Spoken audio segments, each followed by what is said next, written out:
What's up? Welcome back to Wise Guy Wednesdays. Bill Crooks, Partners in Crime podcast. Generally all around awesome dude, but he also does podcasts called Extraordination and Partners-N in Crime. So make sure to check him out because there's a G on that tip. I'm telling you, on the podcast tip, this guy's he's a monster. He's a freaking master. I won't say underrated. I just say underappreciated. Feel like he should be up in the top, whatever. But he'll get there. Trust me. And now I'm going to help him get there because we got some things on the floor. So today, I just got done working out, you guys. So I literally didn't even have time to take a shower or nothing. But it's cold in my basement, so it's not like I was sweating. I was doing legs, so I did some heavy squats. It's crazy. I just telling my wife how strong I'm getting again. I don't know for what it was. I tweaked my knee a little bit. When I was trout fishing last spring, I fell and busted my knee bad. It was just a miracle that I didn't blow it out bad. And it was literally one of those instances. And I tell you the truth, man. My wife had never seen me fall or get hurt or scream or nothing like that. I kind of screamed. I was like, ah! I was like, ah! Knees hurt. And she's standing there, and she'd never seen nothing like that. I just kissed her and said, all right, I'm going to go to the river. You got to smash through all this freaking, people don't know what an alder swamp looks like, but it basically is like a mangrove swamp, basically. And I got to go crash through it about 100 yards just to get to the river. And she's going to go look for berries this way. So I give her a kiss and I said, all right, I'm standing on this rotten log and on the side of a hill that goes down, and the log rolled. And rather than just fall down onto my ass like I should have, I tried to catch myself, but I was too far down. And rolling my ankle, smashing my ankle, and cracking my knee on a rock, right? And instant pain. But I instantly said this. I instantly prayed out to God, thank you, which is a weird thing to think. The last thing you think someone would think at the very instant that they freaking fall and hurt themselves is thank you, God. But I knew. I'm like, this could have been, I instantly knew, I'm like, oh my God, thank you, God. That could have been so much worse. I could have blew my knee out and had permanent damage and maybe never went fishing again. I'd never be able to go trout fishing plus again. Look where you are. If you do blow it out, it's hard to get back. Oh, yeah. Yeah, we're 50 miles from, we're 50 miles from a hospital. We're 18, 20 miles. I did it in that ghetto basketball court. It wasn't ideal, but better than that. Yeah, we were legitimately. Oh my God, I am not kidding. It was the West Branch of the Fox River. It's legitimately probably 22 miles off the highway. And then even if you get to the highway, the nearest hospital is still 65 miles away. So you got to take 22 miles dirt road, then get on the highway and drive. Anyways, I would have been fine. But the moral of the story is, I cracked my knee right on the ligament, and it's been sore ever since. And because it's been sore, I haven't been able to squat heavy and do my typical heavy squats like I normally would. It just hurts. I can't. So I've had to go lighter, where I'm just using 225, 215, 210, doing reps with it. And it's painful. And I finally just told myself, here's what I'm going to do. I'm going to go lighter for 6 weeks and just kind of high reps in real good form, all the way down, all the way up, and kind of push myself through the pain. And then I'll start adding the weight. So I did the 6 weeks. And then I started adding weight, boom, boom, boom, boom, boom. And now I'm up to 275 versus out of 10, which is not really crazy. But if I get it back to 315 for 10, I'm happy with that. I'm 50 years old. If you can squat 315 10 times natural, as a 50-year-old, you're doing good. Now, a few years ago, 4 or 5 years ago, man, that would put me through the floor. Yeah, I just posted a video that was 4 years old. That was me squatting 420 for 12. I couldn't do that now, but I couldn't. Yeah, that's NFL. That's NFL strength, NFL linebacker, fullback, and that's what they do. I remember asking Barry Sanders how much he squatted, and he says, I don't do a lot of weight. I met him in a titty bar. I said, he's like in college I used to go up to 500. He's like, now I don't go that heavy anymore, And at the time he was probably only 27 years old or 28 years old. We're about the same age, and But it's funny, he's a littler guy. He's smaller than me. I remember flexing my calf up against his calves. I'm like, I got bigger calves than you, bro. He's like, man, you got some big calves. I was laughing. He had a Ferrari. That's a funny story. He told me the story. We actually had drinks with him and hung out with him all evening. Barry Sanders is very famous in Detroit, greatest running back of all time. Oh, yeah, he's famous, I think, internationally. Yeah, he's famous everywhere. But from Detroit, he was really famous. And my boy, I had a really bad girlfriend had caught me cheating and kicked me out of the house. I went and lived with this girl, Melissa. I went to stay with her. And she says, come out with us to my boyfriend's open up this club. And I'm like, I don't want to go to the freaking club right now. I'm all bummed out. Just come with us, have a drink, whatever. I ended up becoming the head bouncer at that club. But while I was there that night, my boy Fat George starts beeping me. And I get a beep. He keeps beeping me over and over and over and over. And this is back when beepers. And he's like 911 me. And I'm like, what the frick, man? I don't want to. I figure he just wants to buy some weed or something. So I call him back in the back. I'm like, what, motherfucker? He goes, you never guess who I'm sitting with right now. And he's like, I'm at John John's, the titty bar. It's a really high-end titty bar. He's like, I'm at John John's, and I'm sitting with your favorite person in the world. And I said, who, Barry Sanders? He says, yep. I said, no way. I'm on my way, man. Don't let him lose. So I go to the girl who I'm living with. I said, hey, can I borrow your car? I want to shoot to the house or the apartment, grab my Barry Sanders jersey, and then shoot up to the freaking the titty bar and have him sign it, She's like, yeah, she had brand new Eddie Bauer. She just bought it like a week before.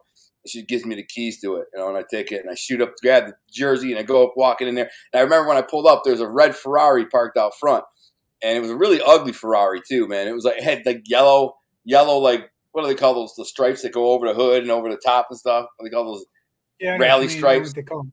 Yellow rally stripes going through it, and it was all dirty.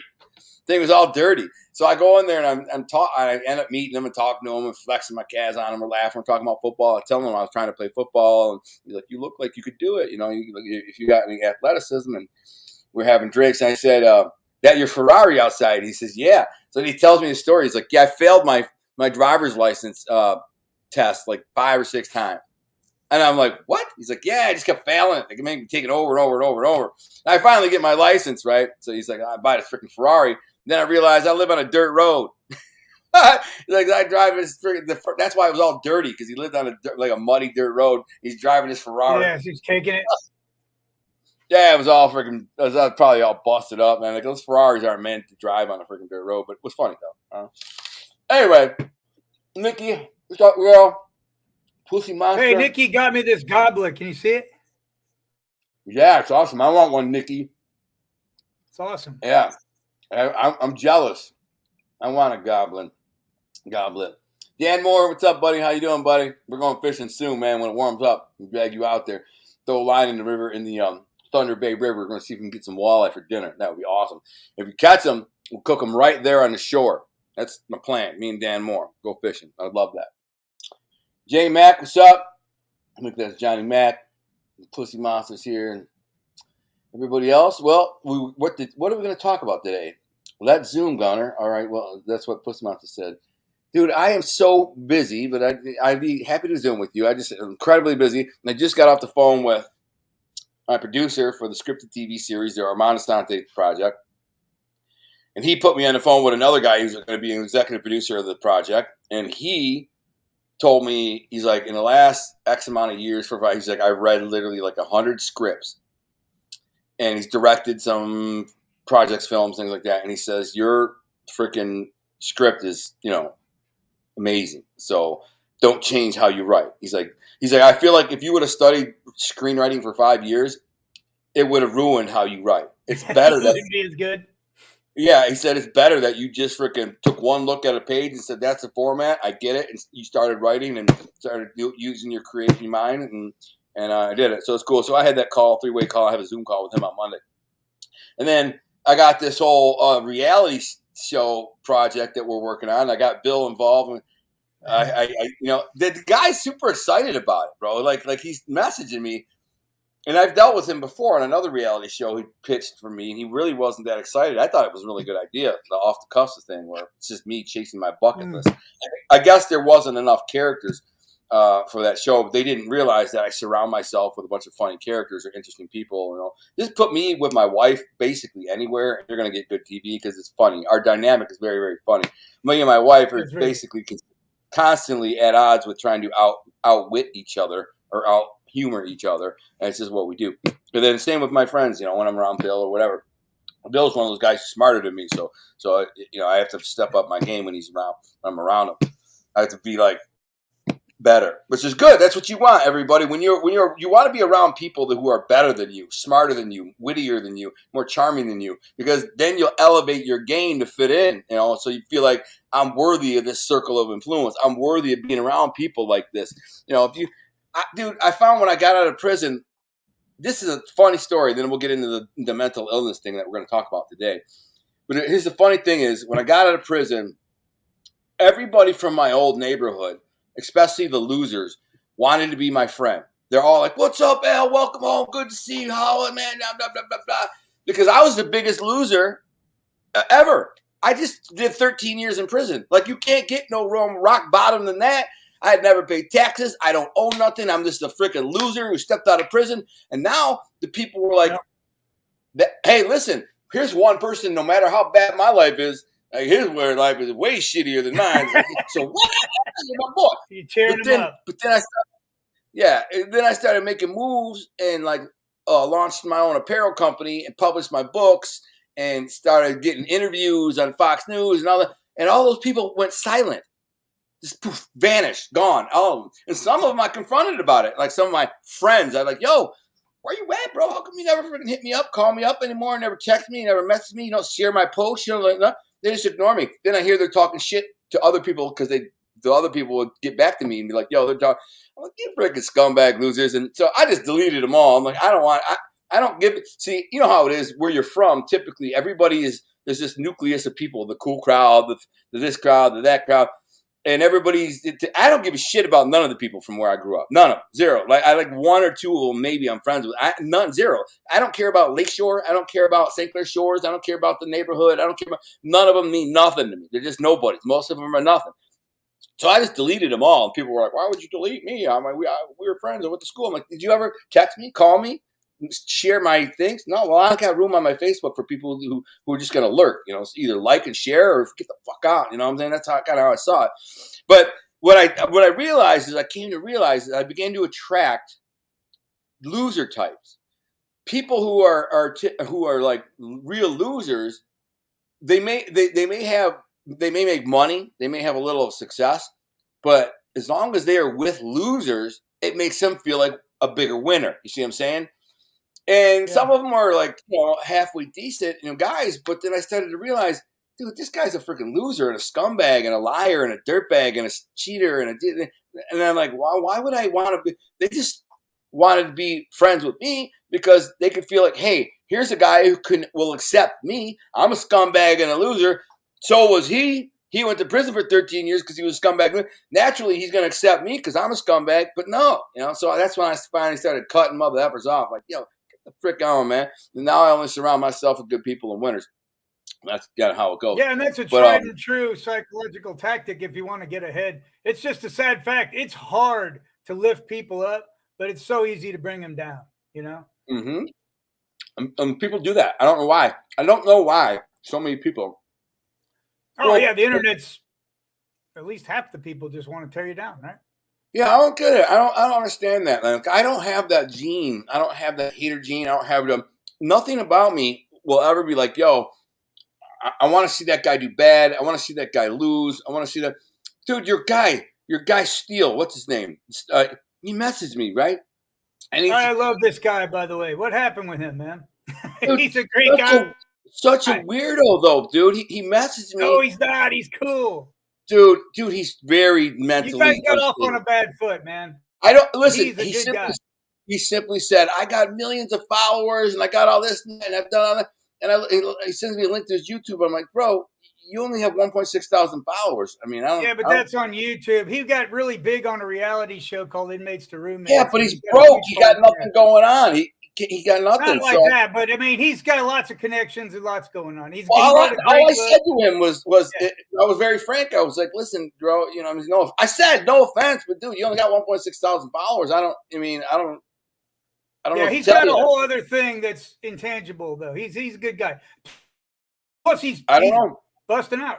Dude, you guys are very similar too. He grew up with a mother with mental illness and stuff, and did a bunch of time. Yeah, but he came back. He came back all like offensive and offended and like sensitive. I'm like, "Yo, dude, all I said was I looked at your YouTube. You got 1.6 thousand followers. And you get 125 views. I said, like, I'm a loser on YouTube. I got nothing going on, but I got 8,500 subscribers. But like, I won't even go on a YouTube show to do an interview anymore unless they got at least 400,000 or 500,000 subscribers. I have to brand myself. Is what I try to explain that it's all about branding. And he's going, I've gone on shows and blown them up. And I said, what shows are those? And that's when he got mad. That's when he got all mad. I said, well, give me the examples. What were the shows that you went on and blew up because of you? And he like gets all mad and sensitive. I'm just curious. He says Sean Atwood. Yeah, I know. You'd like him. You would like him, though. This is where I think texts don't do justice because it gets read wrong. You know what I mean? Maybe. I just felt like this is like one guy I knew you would love this guy. I knew you would. I originally said, really good guy. Like, what is in the reality show series? Like, what were they paying you? He's like, that's nobody's business. I'm like, yo, I'm just asking because so I can have a ballpark idea of what they might pay me or what I should command when I tell them I'll do the show. That's all. Yeah. And like, and I said, and then he says, I got millions of. I'm like, bro, I looked at YouTube, got 1.6 thousand things. I'm saying, I don't know what to tell you. That's not that impressive. If you got a bunch of people on TikTok following you, whatever. As far as I know, you don't have any money and you're broke and you're not. And I don't know what to tell you. I mean, God bless you. But I'm very frank and forthright. I just said, hey, what I see is what I see. I don't understand why. But I mean, but I'm not. Well, it's unfortunate that it got off like that because this guy's got a lot going on and. You know, he's got a lot of connections too. Like he knew Robert Durst, the serial killer. He's the guy that knew Ghislaine Maxwell. I mean, he's got a lot of great experience and stories. And he's got none of that means anything to me. I don't care about any of that. Why would I? No, it's just an interesting character. That's interesting, but I'm looking at it from a business standpoint. Like, what? Just because you know these people is great, I mean, I don't care. It's not going to affect my ROI. I'm not going to make any money from it. Why would I care? Right. You know what I'm saying? Well, he just makes an interesting guest. You know, I mean, he wrote 2 books. He's a decent author. So, you know. Well, you know, and all that's fine. All I was pointing out was that he just had freaking a small social media following. In one breath, he told me he's got millions of followers and fans, and then I look at his YouTube and he's got nothing. So I'm like, yo. That's all I'm saying, dude. Somehow he was like rated one of the more popular people that's been on an A&E show. He blew up somehow. A&E, well, I don't know. His YouTube ain't blowing up, and his social media is not blowing up because he's got nothing on. Right, Facebook. And I don't think the fame has translated into money. You know what I mean? But he's trying to build on that because he's like, he's got out of jail with nothing. This is what he's got. I look at his Facebook page, and he makes a post and gets 12 likes. He's got this freaking group made for his show, whatever the name of the show is, and he's got 400 people in it. I'm like, that's not fame. You know what I'm saying? Like my book, and I'm not famous. Yeah. My book by itself, my book To Be a King has like 5,000 followers on Facebook, and my author page has like 3,000. And I'm like, you know, I'm not famous, but again, he had an A&E show, and God bless him. But like you said, it don't sound like it's translated into anything. You had a show, and that was it. Did they pay you any money? I mean, if not, they dicked you around. I told them that if they didn't pay you a significant amount of money, then it feels like they exploited them. So I mean, which frankly he needed because he had to get some juju going, you know. Yeah, but it didn't seem to work out for him because now he's it ain't over till you cross the finish line. But he's a good guy. I like him. I hope he does well. You know. All I said, and I'm sorry you two got off on a bad foot because that surprised me. I know. All I said was, "Hey, man, I was very, I'm kind of blunt. I wasn't a dick or nothing. I was just like, you said you got millions of followers, but I'm looking at your YouTube. You got 1.6 thousand, bro, and something ain't right." And that's all I said. And he got all offended and butthurt. Like, I'm a superstar. Well, that's the thing too, where a text comes off different than if he was talking to you in person. You know what I mean? Yeah, all I was trying to say was, you're a good guy. You know what I mean? I told him I'd be willing to have him on the show for free, which normally it's not free, on a day where, like, if I happen to need somebody. But I'm like, after, I'm like, you know what, dude? Listen, if you ever want to be on the show, here's what it costs. Let me know. I'll send you an invoice because I don't care. I just don't care. He's nobody to me. Literally, I'll forget about this guy in 5 seconds after we're done talking about him and never think about him again. And his life and what he is going or doing will never have an effect on me. That's all I was trying to point out, bro. Like, if you would think because you went on Sean Atwood and there were 300,000 likes on it, that makes you a superstar. I went on Sean Atwood. Sean Atwood messaged me and said he wanted to do another show with me. And I was like, all right, I'm going to hold off on this and wait till I'm promoting the Armand Assante project before I go on a Sean Atwood. Yeah. And I know my Sean Atwood show got like 300,000, likes. That doesn't make me anybody. I'm just saying, I'm trying to point out to the guy that none of that means nothing, bro. You have to build up your own branding if you want to be, taken serious. And that's what he's doing. He's working it. I think he does a good job. I like him. So I mean, he's still early in the game, so he's new to the game. So that's all I was trying to point out. He got out of prison with nothing. He's doing okay. Plus, he's not too far from me. He's up in Fort Wayne. But I read both his books, and they're good. First one, the Dersh one's really good book. Well, God bless him. I can care less what he does or whatever problem. He just seems super sensitive and emotional, and I'm like, man, maybe you guys just met on a bad day. Ah, damn! I took my thing out. Speaking of books, I finished Bucci's book. It's fantastic, Infinity Crew. I gotta write. I'm terrible about writing reviews. I got to get one up on there for him. Oh, but really liked it. Dan Moore, if you still have that link that Maria sent you last week for the Amazon affiliate link, the Bucci's book is at the top of that link. So if you could post that, if you can find it and post it, Anthony Bucci's book, The Infinity Crew, which Bill's talking about, which I knew was going to be a good book because I kind of talked to him at length, privately, and it sounded like, he just sounded like it'd be a good book. So it was good. Yeah, I couldn't wait to get home and get back to it and stuff. And I actually took 2 hours to finish it, which I never do. That's cool. Good. There it is. There it is. We'll put that up there right there. You guys, anybody listening to this now or after the fact, there's the link. Dan Moore, just Johnny on the spot. Those are the featured authors right now that I have, that I'm marketing, and also that have been featured on my show, upcoming authors, and they're all great authors. So there's about 10 or 12 on there. But Anthony Bucci's book is about it's basically about this crew of like wise guys from Boston. They're like their own little mob crew, but they actually end up getting in a beef with the mob. And they're like, these guys are like sworn themselves, they're omerta to each other. They're like, we're in this together. And one of them betrays the crew, and it's a good story. And I think if you like, he betrays in the beginning, you don't know who it is. So the whole thing is trying to figure out who betrayed. In the prologue, but it also walks through his whole life since he was a kid. Yeah. So it's interesting. It didn't just start off like, we're a crew, we're doing dirt.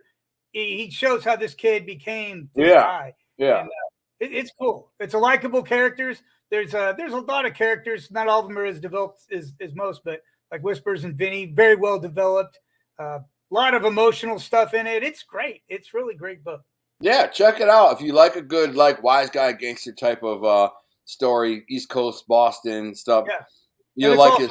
A human book, just about and it's inspired by true stories too. A lot of the book is inspired by true stories. He changed the names and a few events and fictionalized a few things, but they're inspired. It's funny how he and I started our books. If you remember back to Be a King, Volume 1, I started with a prologue. Yeah. And in that prologue, John Falcone was meeting the senator. Yeah, you started. Well, not at the end, but toward the end, yeah. Yeah, well, then what happens is the first 3 chapters, begin the story, and then it flashes back 14 years, and it works its way all the way back to the moment that it flashes back. And it's he did the same kind of thing. Guy gets out of prison, his boys pick him up in a limo, they're driving, then all of a sudden he kills one of these guys because he ran, and then it flashes back to his childhood and works its way all the way back to the moment that he freaking kills this motherfucker in the bin. And that's like the last chapter, so it's a good idea and a good way to write. I like it. So he had a great style. So my next book I'm reading now, I'm reading Jansen's Manifesto. Oh, he's got a new one? Oh, no, that's how is that? Oh my God, dude. I just started it and I'm like, oh, here we go. Do I really want to read this? Because he's throwing some bombs right off the bat. I bet. Like, he seems mellow on our show compared to like the first 10 pages of it. Yeah, but he's keeping it real. He's keeping it so real. I'm like, I don't want to hear this. Oh, I know. He'll tell you what you don't want to hear. You guys, he's telling me what I don't want to hear. Dennis Jensen is the guy who's been a guest on a show a few times, and he's an economist and an investor. He thinks America is going to collapse, and he believes that. So he left. He went to Mexico. We bought a ranch in Mexico on like 80 acres, and has a house with his wife. He had a beautiful wife, very successful, very smart. He's very smart. He made a lot of money, probably a couple of $1 million, and put most of it in gold and moved down to Mexico. And now that's what he does. He's like, I'm down here living the dream. Like the price to living down here is about 20% of what it is up there. When the shit hits the fans with the freaking culture and the society and the economy, I'll be sitting here on my ranch with my goats and my chickens and everything will be good. But me and Bill keep saying he's got no love for America, none. No, I know. But me and Bill keep saying, hey, everything's good to the day the freaking cartel knocks on your door and says, now you got to pay me. You know what I'm saying? And now you know what corruption is. Yeah. Mm-hmm. But so anyway, he throws out tons of facts and figures, so it's going to take me forever because I got to go back check every single one of these statements. Yeah, I figured you'd say that. So I figured you'd say that. Here we go. Well, down the rabbit hole. There you go. So, anyways, Grant Calder, F the helmet. Is you talking about what's the dude from Bath Street? Bath Street Boys. What is it? Can't even remember the freaking dude. The real dumb guy, freaking mob groupie who ratted out his boys. I can't even think of his name, but they call him the helmet. Anyways, Calandra, yeah. I couldn't even remember the guy's name. So that's what somebody says, F the helmet. And that's what they call the guy. Is he talking? I don't know. I mean, did they call him the helmet because he's so stupid? You put a helmet on a kid and then because he doesn't bang his head off the wall. Oh, no, that's mean. I kind of like him, man. He's, he's all right. I haven't seen him in a long time, but he's so dumb though. I can't listen. 5 seconds. He gets 5 seconds of my time, and I'm just like, oh, this guy's literally one IQ point above retarded. And then, but he tells a good story, but I'm just saying. And then he goes off on me. He has a novel. This guy, Goofy Gunner, you think he was a gangster? I'm just like, oh, I'm embarrassed that he even knows my name. Flat out. Oh, man. This goes off to a rocky start, man. We're going to talk about mental illness. Yeah, I want to get into this. Just say, what's up, Miss Can't Be Wrong. Grant Calder, at least Gunner not a rat like the rest. And that's true. Let's put that up there. At least I am not a rat. And there's a few that never ratted, though, right? That are out there, like Ori Sparto never ratted. Coyote never ratted. That's the whole thing about the mob genre. The only thing that any of these mob obsessors know is what they know is because rats. Sammy the Bull sits in his throne like he's the godfather of the mafia. He's the biggest rat scumbag deceiver of the entire history of the mafia, and he's making money tricking mob groupies into giving them Patreon money and buying his merch and watching his channel, telling stories about the mob. I'm like, dude, he's anti-mob. He's the antithesis of mob. If John Gotti could come back to life, he would chop that little rat into pieces. And you know what I'm saying? And so I'm just saying, and all of them, I'm not judging the cooperators, but I'm just saying what people know about the mafia is only for one reason.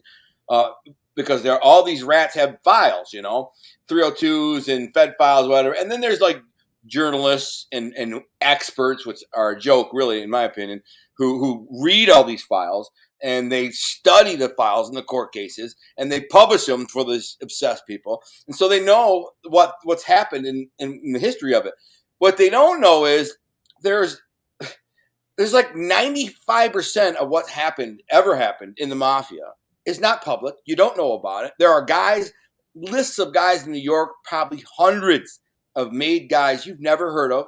They didn't rat. They didn't go down. They've lived their lives. Some went to jail. Some got killed. They'd be stunned if they saw what it's become, like how you can come on TV and talk this shit. And stuff. Oh my God! Well, there are guys now that are still out there. They're like, what the? But those borgadas, those communities are so weak that guys can rat, and then they go back to the same neighborhood, and everybody's like, "Hey, Tony, how you doing, man? Good to see you. You're out of your home."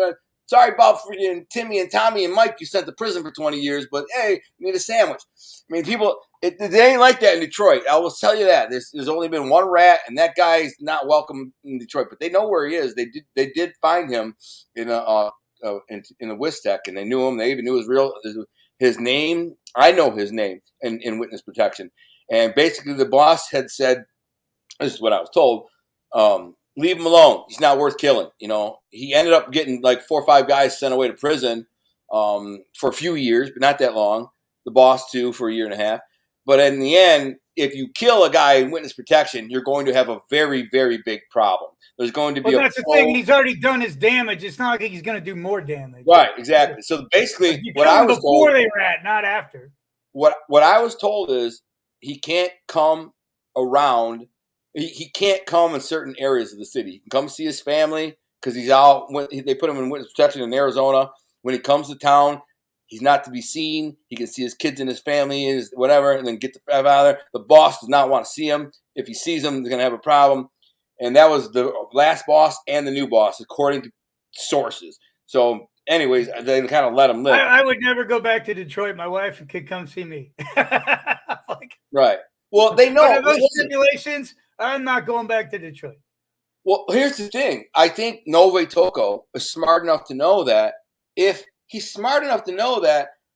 they were to kill me, they're going to have a much bigger problem than it's worth. Then you have a massive investigation from the FBI. You're going to have a whole organized crime unit dedicated to the mob, figuring out who did it. They're going to be following everybody around.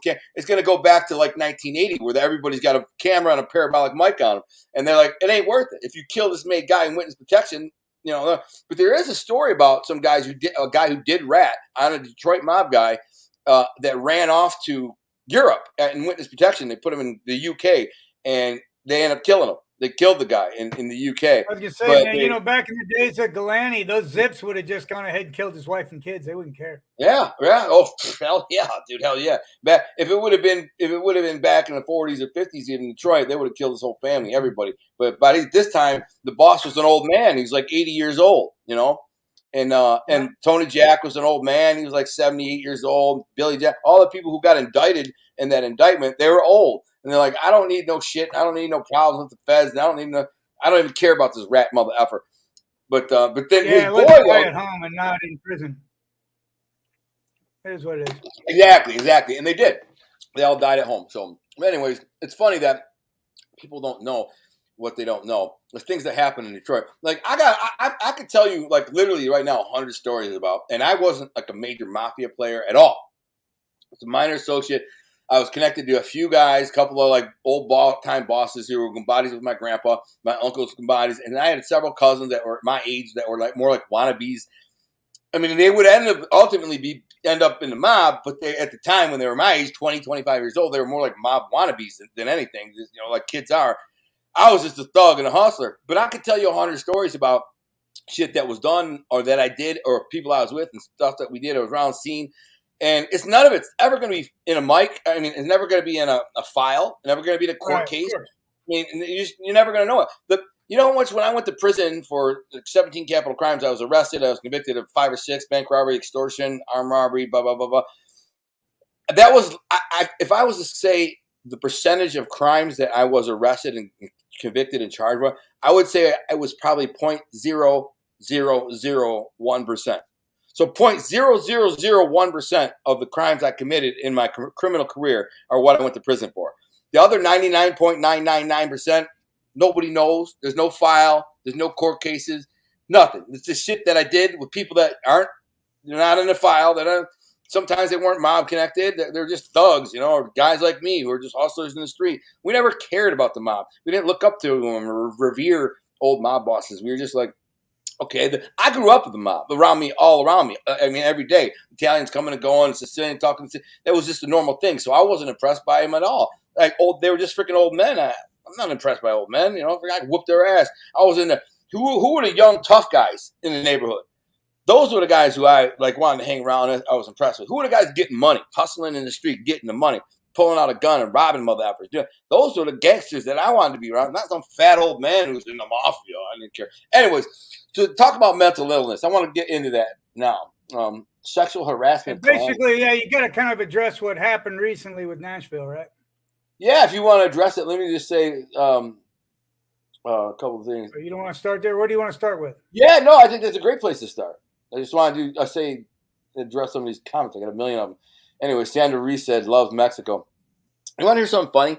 I just got a text. I was just getting texts from this girl from my neighborhood, right? From my old neighborhood. What the hell is her name? I'm not look at her name. She's from my neighborhood. Yeah, Kelly Breeze.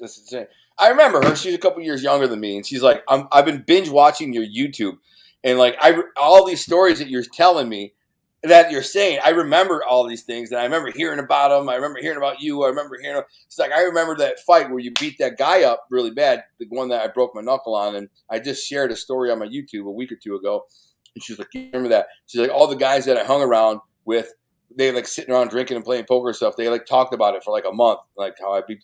I'm like, yeah, those guys all kind of pretended they were tough, but they really weren't. But then they seen me beat the shit out of a guy, so like this big mother effer, and they're like, now that mother effer's the real deal. They're probably like that freaking Al Lim was a lunatic, man. He beat Bill Norberg to oblivion. And anyway, she's like, I remember all these stories. She's bringing up all these stories and people, and I was like, so funny. This made me think. She's like, it's nice to hear your stories because it brings me back in time to all those memories of that place and time, and all the freaking knuckleheads and all that. She's like, I brought up my friend Ricky Schmierheim. She's like, oh my God, I can't remember. I'm like, yeah, Ricky spent most of his life in prison. She was like, yeah, I heard that. That was my boy. Ricky Schmierheim was one of my main crew guys. He was a gangster. Do anything to make a buck. He'd do it.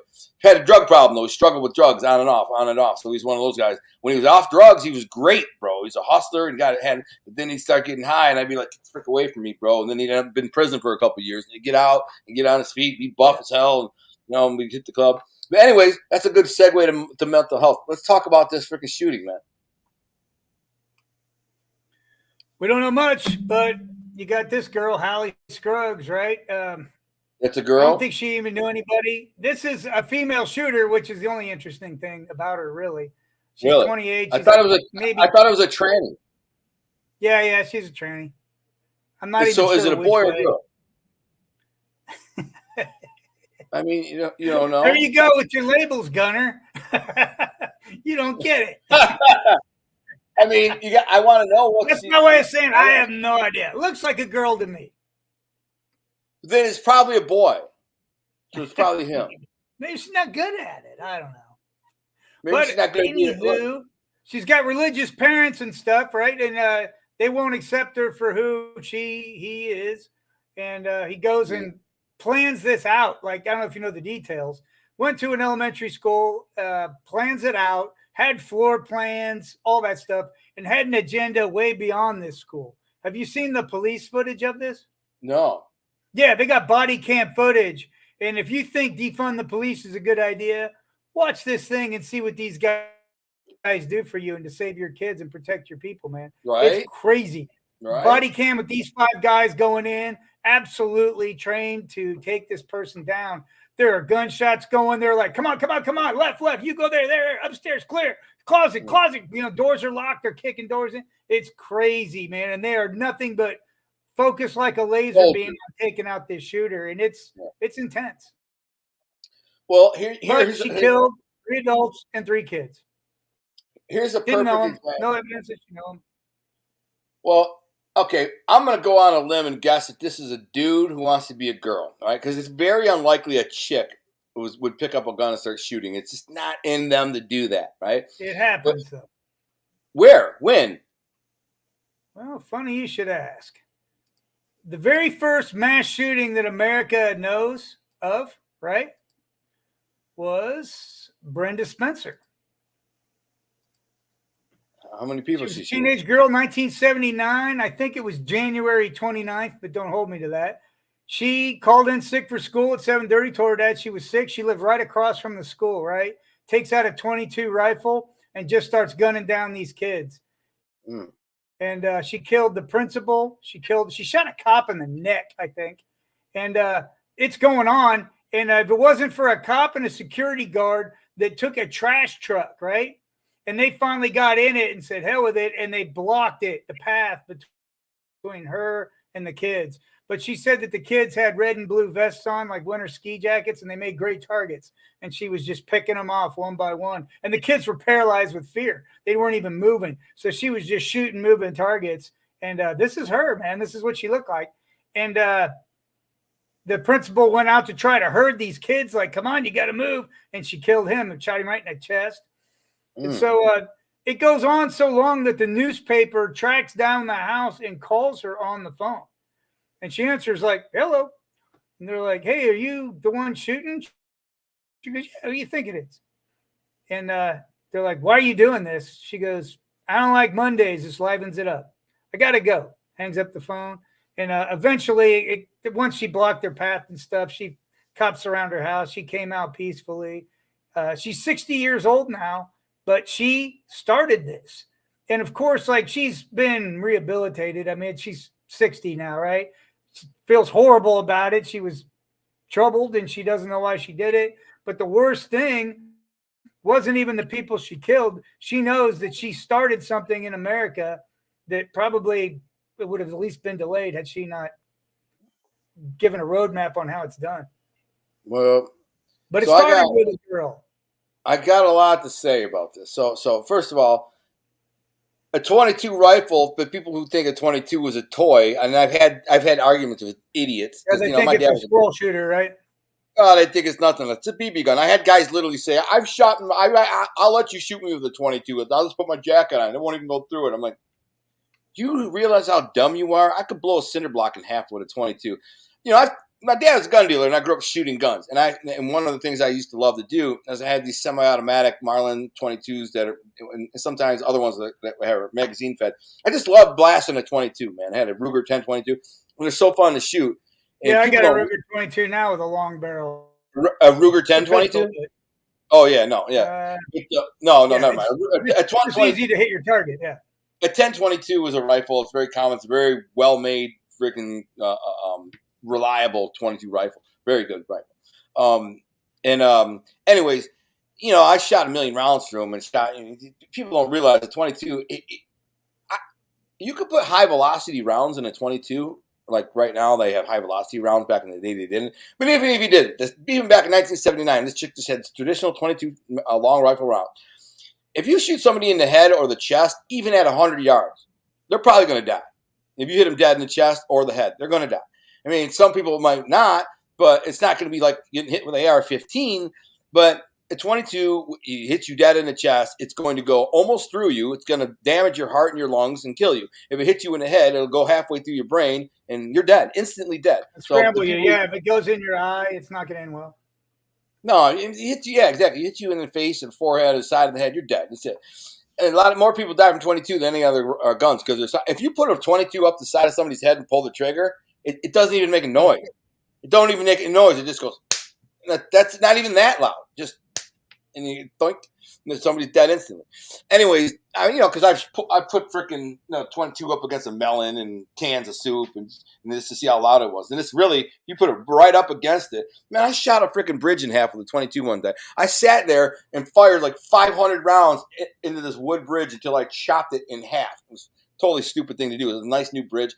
Anyways, back to this. Crazy. So I didn't know it was a woman, but I will say this.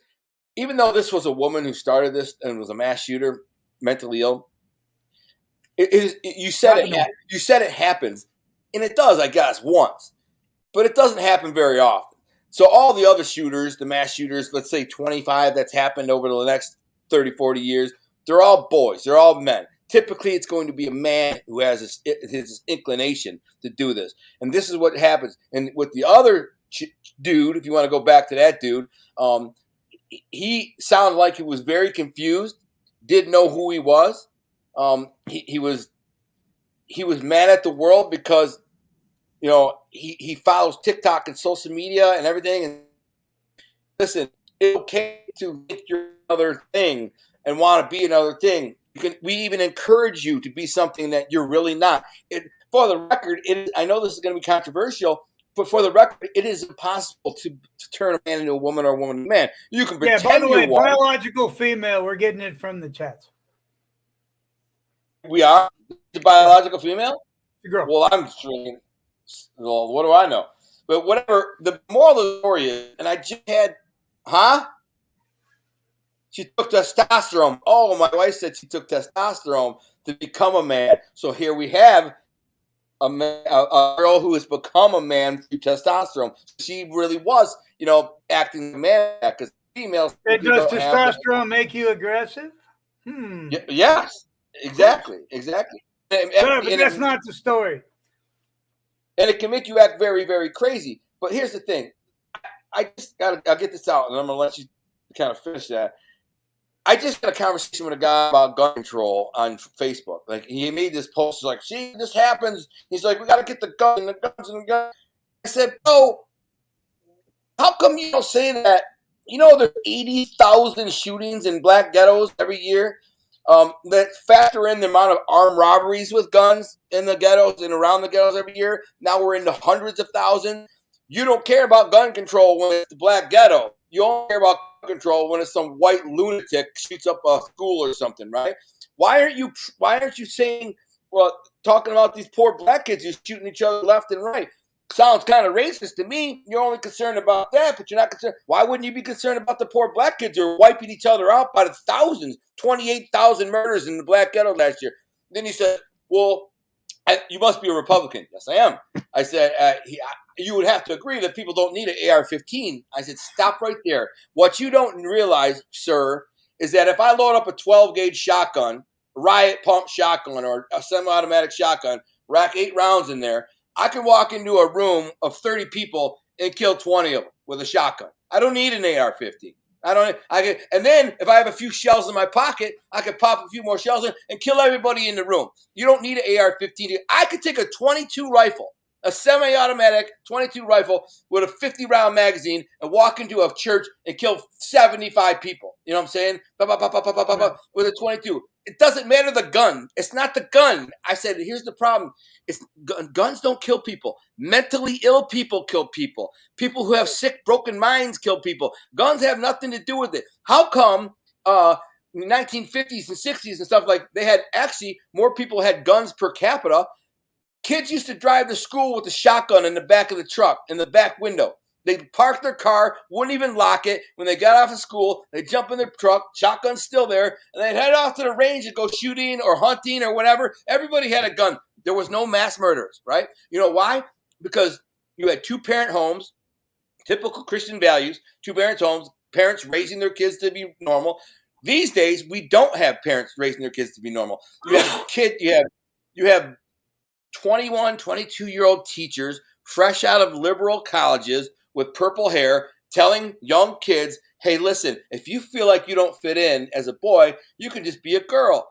And all you got to do is take some hormones and be this and do that. And by the time the kid gets to be the age of this kid, their mind is so effed up, they don't know what they are. But hey, they're 28 years old. Yeah.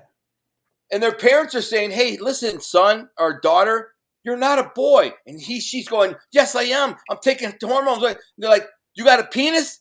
No, but I feel like a man and I want to be a man and I am a man. And they're like, well, listen, you're just not. You're never going to be a man. I'm sorry. The sky's blue. You can't believe it's yellow.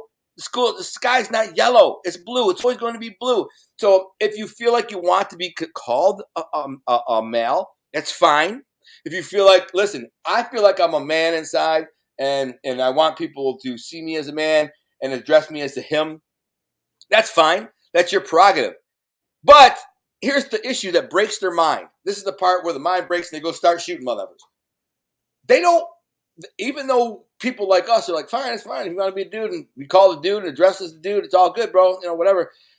But when I say, but I'll never actually believe you're a dude because you're not. You're never going to be. So you can't force upon me your false reality because you're delusional. You're never going to be a dude. You're a chick taking hormones. That's it. But whatever, it's your life.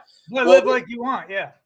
Yeah. You know what? I think that's what we're saying. Like, I don't know anybody that's like, we should take the trans and shoot them. We should kill them. We should hang them. Right. Nobody's saying that. Nobody's doing that. But there's a concerted effort in the media to say they want to basically round you up and commit genocide, and they stoke this fear because, like I said all the time, what the media does, take what you're passionate about and turn it into a socialist communist agenda, no matter what it takes.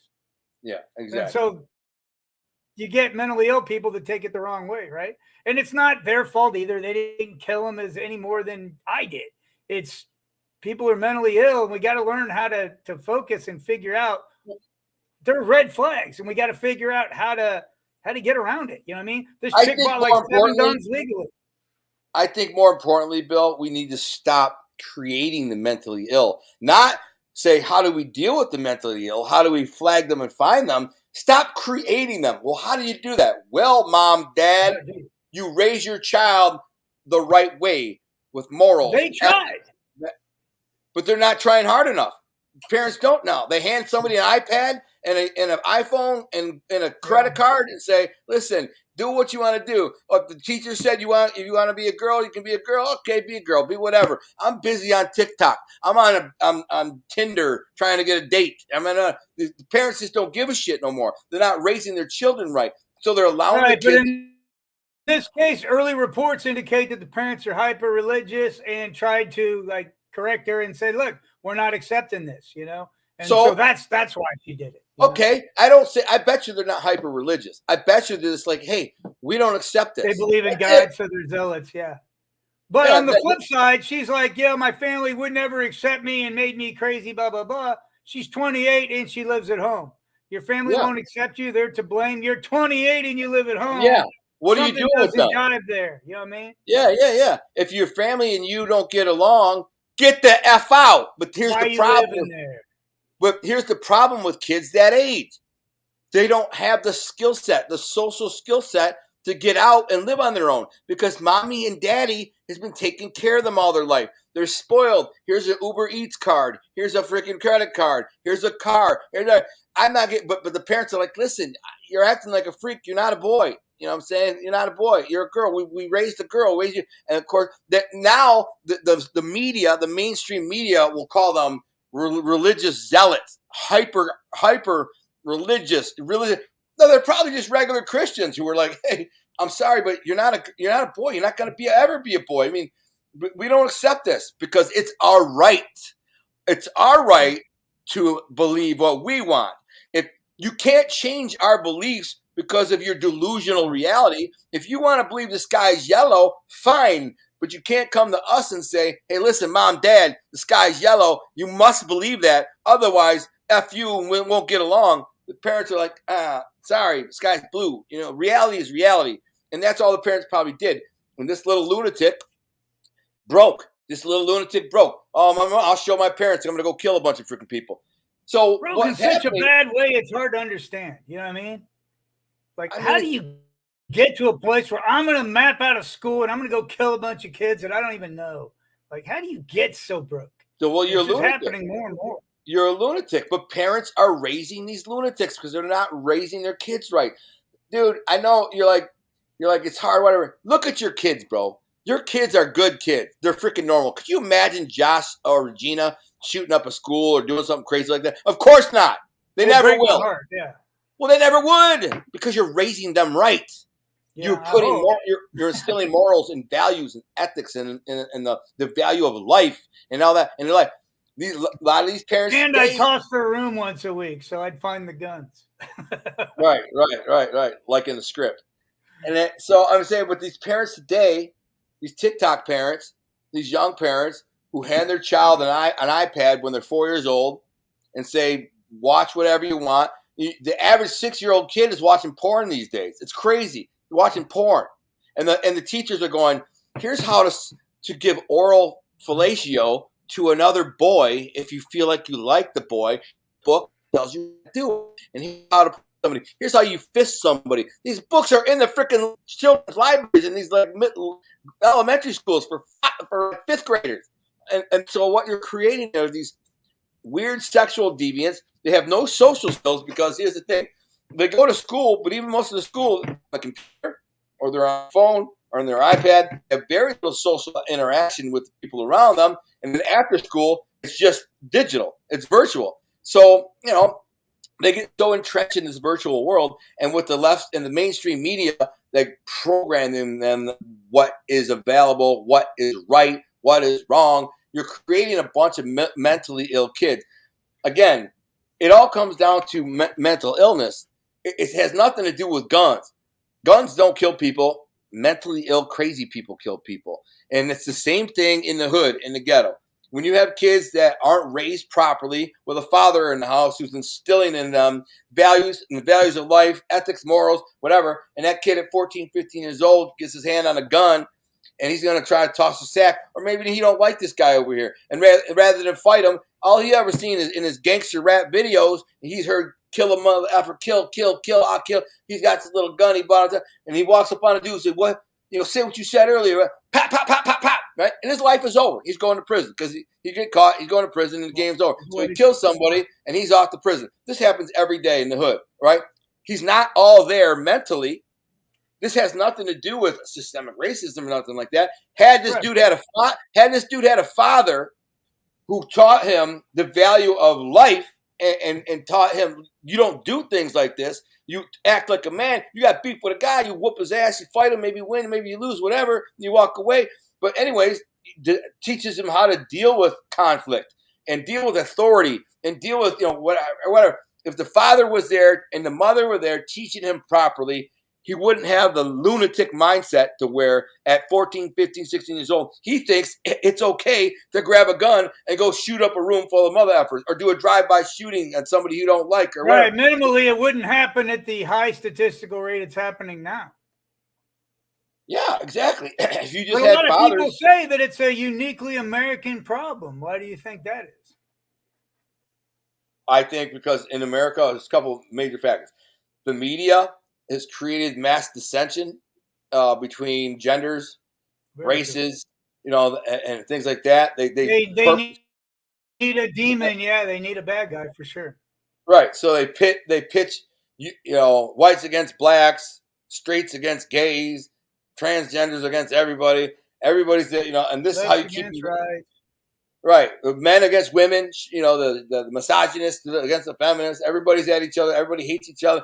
And this is how they maintain control. This is how they get votes, But I think you have this mass media programming in America, and right now in the West, because you don't have it in the UK because they actually don't have guns in the UK. It's just not part of their cultures to have guns like us.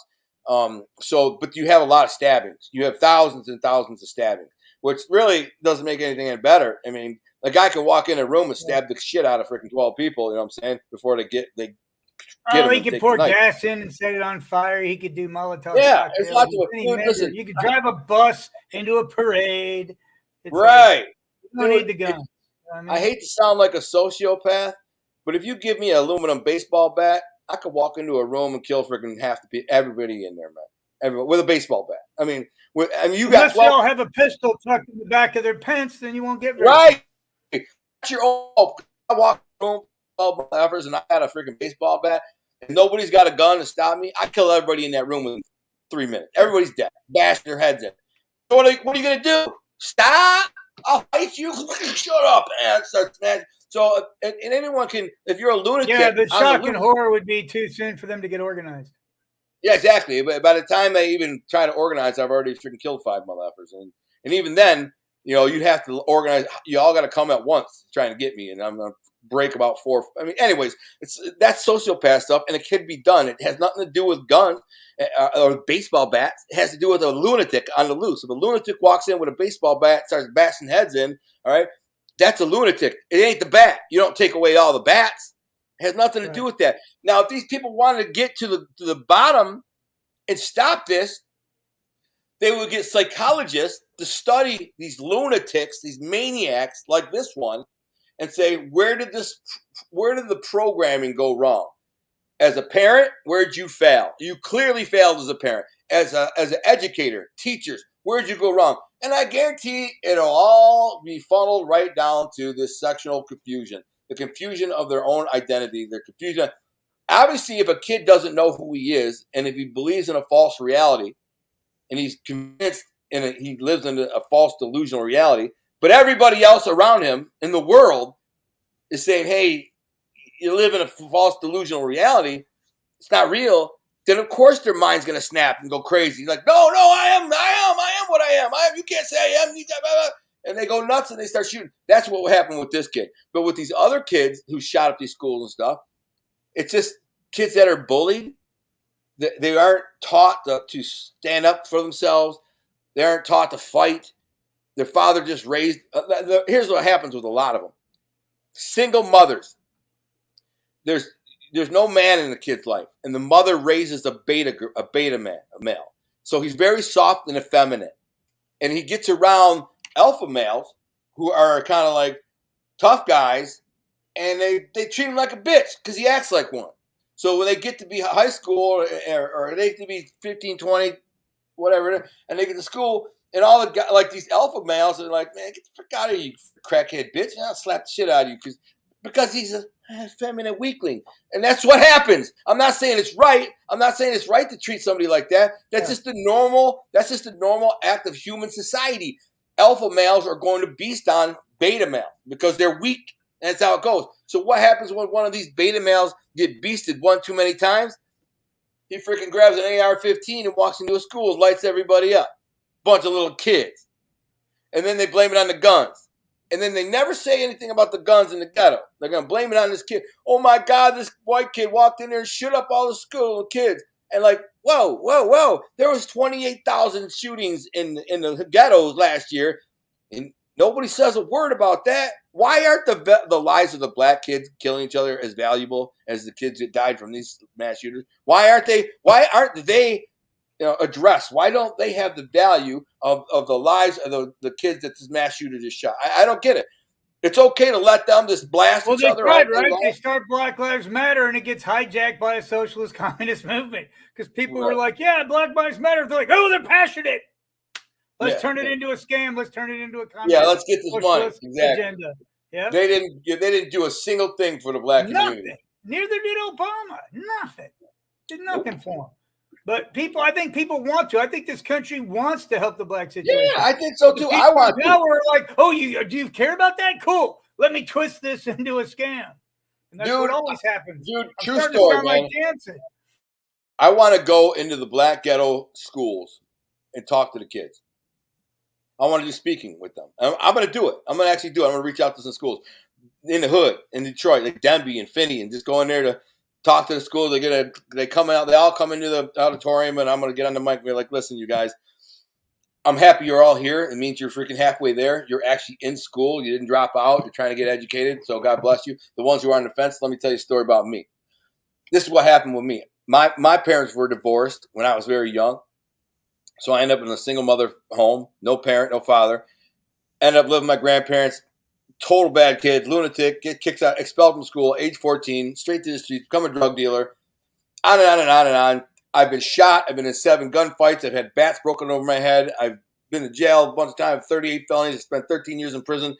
I said, what I want to tell them is this, that life that's going to take you down the path, when you get to the point where you're going to say, I'm going to pick up that sack and make this money, or you're going to pick up this gun and I'm going to shoot this mother effer, I'm telling you now, you'll remember this conversation right now that I'm telling you it's a mistake, because when you're sitting in jail staring at the ceiling of what the F did I do wrong? How did this happen? I'm looking at 20, 30, 50, 100 years in prison. I'm just sitting here like a loser. So you don't have to do that, is what I'm saying. Learn the value of a dollar. Like, if you need to make money, man, go work. McDonald's is hiring. There's a million places hiring. Even if you work at McDonald's for $15 an hour or whatever they pay, you're not going to die. You're not going to get shot. You're not going to go to prison. So what? You're at McDonald's. It's a stepping stone. You go to school, you get a degree. Yeah, it's not that hard, man. Like I said, there's a young guy right now. He's in my company. He's warming up to me like hey man, teach me what you know, and I'm happy to do it. I'm like, yeah. He's like, hey, I want what you got. I'm like, it's a stepping stone. I'll get you there faster than I got me there. I can promise you that. Everything is a stepping stone. And here's one of the problems with young people today. They're so entitled because of their parents always giving them shit. Like my dad didn't give me nothing, man. Like, he didn't even buy me freaking food. If I said, Dad, can I have $5? He'd literally laugh in my face. Get the fuck out of here. I'm going to give $5. I wouldn't give you $2. Get the frick out of here. You want $5? Go make it somewhere. So I had to, obviously I went and hustled in the street, but most kids, they're so used to mommy and daddy buying them shoes and clothes and paying for their Uber and paying for their Uber Eats and buying them food and taking them here and doing that. When it comes time to be a man, when you're 20, 21, 22, or 18, it's time to get the F out of the house and be a man. No man should be living with his parents past age 21, in my opinion. I know some ethnicities, like Italians and Greeks and Arabs and stuff, they'll stay. That's only if they went to college. If they didn't go to college, get the hell out. Get out, exactly. Get a job and get the frick out. But if they, if you're going to better yourself, we'll help you out a little more. But no. Yeah, it's it. Like after 18, it's either in college or get a job, start a business. That's it. And you have no choice. And if you don't, you get the F out. Go sleep on your boy's couch. I don't give a shit. That's part of making a man. You understand? It's tough love, but it's not being mean. You're not being a dick. The parent's not an asshole. The parent is trying to make a man out of you. And if you're 18 years old, smoking dope, sleeping on the couch and playing video games all day, get the fuck out. Huh? Go find a freaking job, mother effer. And if you're a loser and you don't like the job you got, get a better job. There's lots of jobs out there. Step it up. Well, how do I get a better job? I can only make $15 an hour. I'm like, hey, get some skills, mother effer. Take some classes. Go to school. Get some trade skills. Something. And then you work your way up. Now you're 21 years old. You're making $60,000 a year. And then you get another class and on an upgrade and blah, blah. And by the 20, you buy your first house. And by the time you're 25, you buy your second house and you're making $100,000 a year. And you meet a nice woman who goes, hey, you got your shit together. You got your own home, nice car. You're working, make $100,000 a year.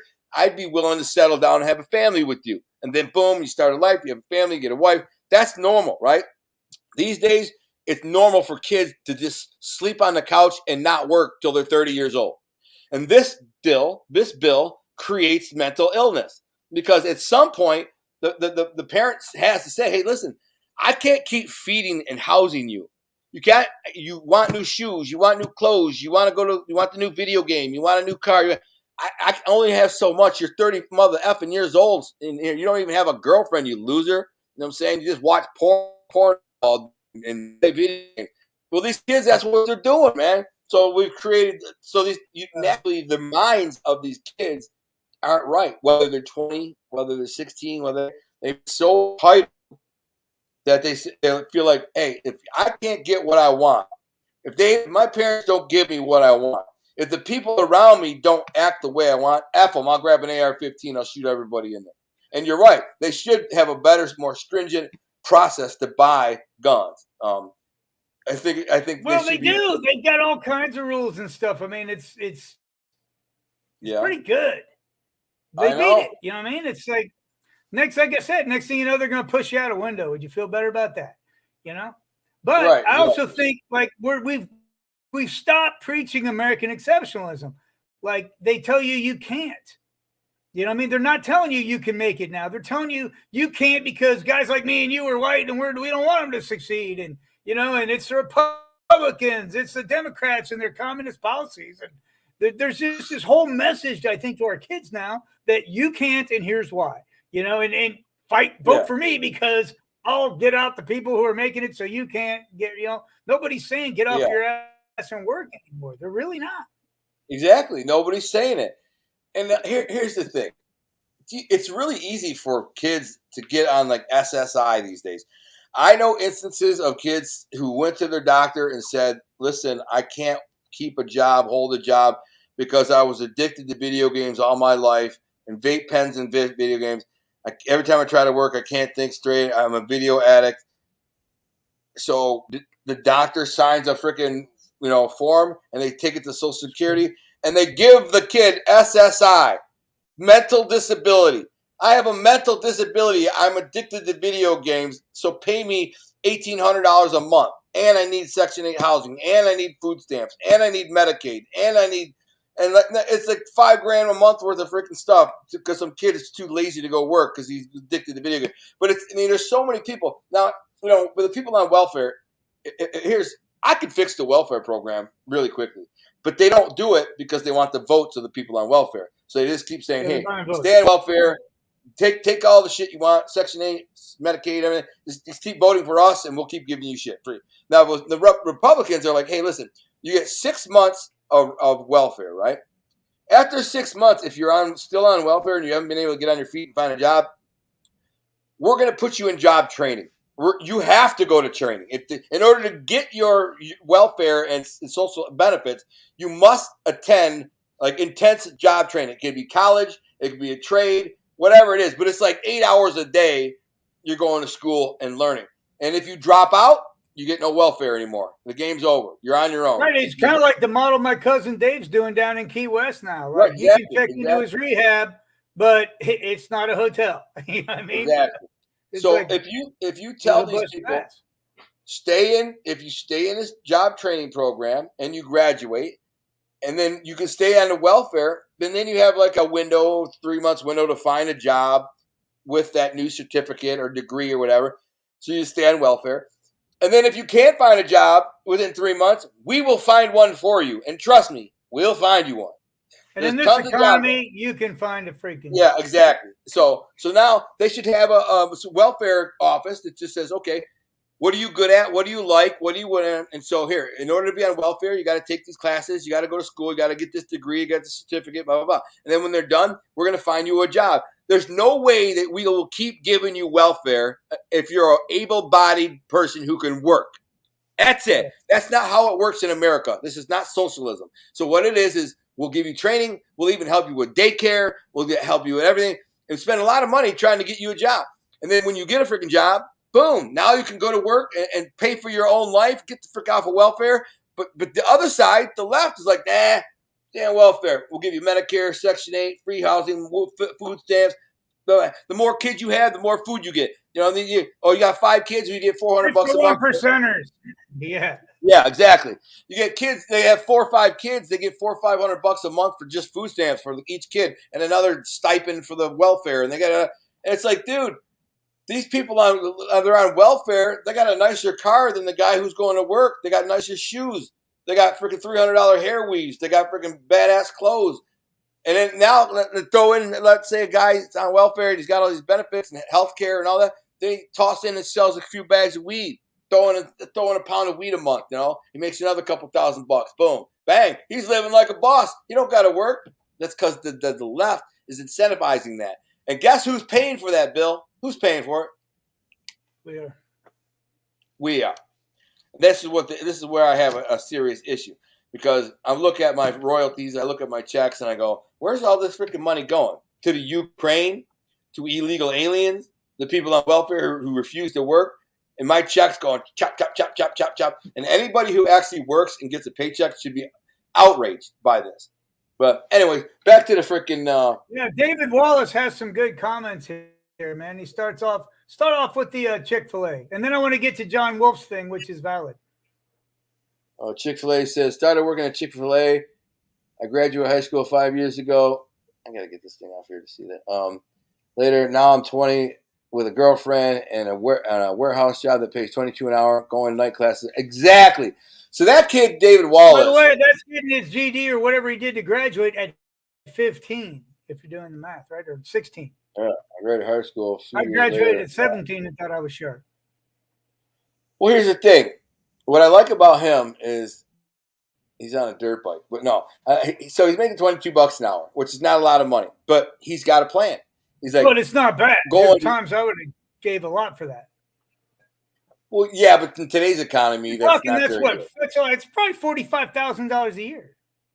Yeah, which in today's economy is not that much. But he's going to night classes for electric. Right. So he's got a plan. Going forward in electric, you know, I have a sister corporation that's electric and stuff. They make good money. He's got a plan. Make good money. Mechanical makes good money. Listen, the kid's 20 years old. He's got a freaking plan. He's like, I'm going to make this $22 an hour warehouse job. I'm going to work my up. $20 there, you know, 20 years old making 45s. You're way ahead of the game. I was probably making 5 legally at that age. $5,000? Yeah, I bet I was. Yeah, but again, economically, things have so drastically changes, you know. Back then, a loaf of bread was a quarter, you know what I'm saying? Now it's freaking $3. I was still poor, though. I mean, it doesn't matter. Right. I know. Trust me. I mean, I would skip meals. You know what I mean? I would skip meals. But the cool part is he's got a freaking plan. He's like, this job is a stepping stone to these classes that are going to get me to another job that's even better. And maybe I take that job and maybe I learn something from being an electrician and I open a business. And when I'm 24 or 25, and by the time I'm 30, I'm a mother effing millionaire because that's how bosses do it. Or people just sit on welfare and go, F it, I want to play on TikTok all day, video games. I don't need to work.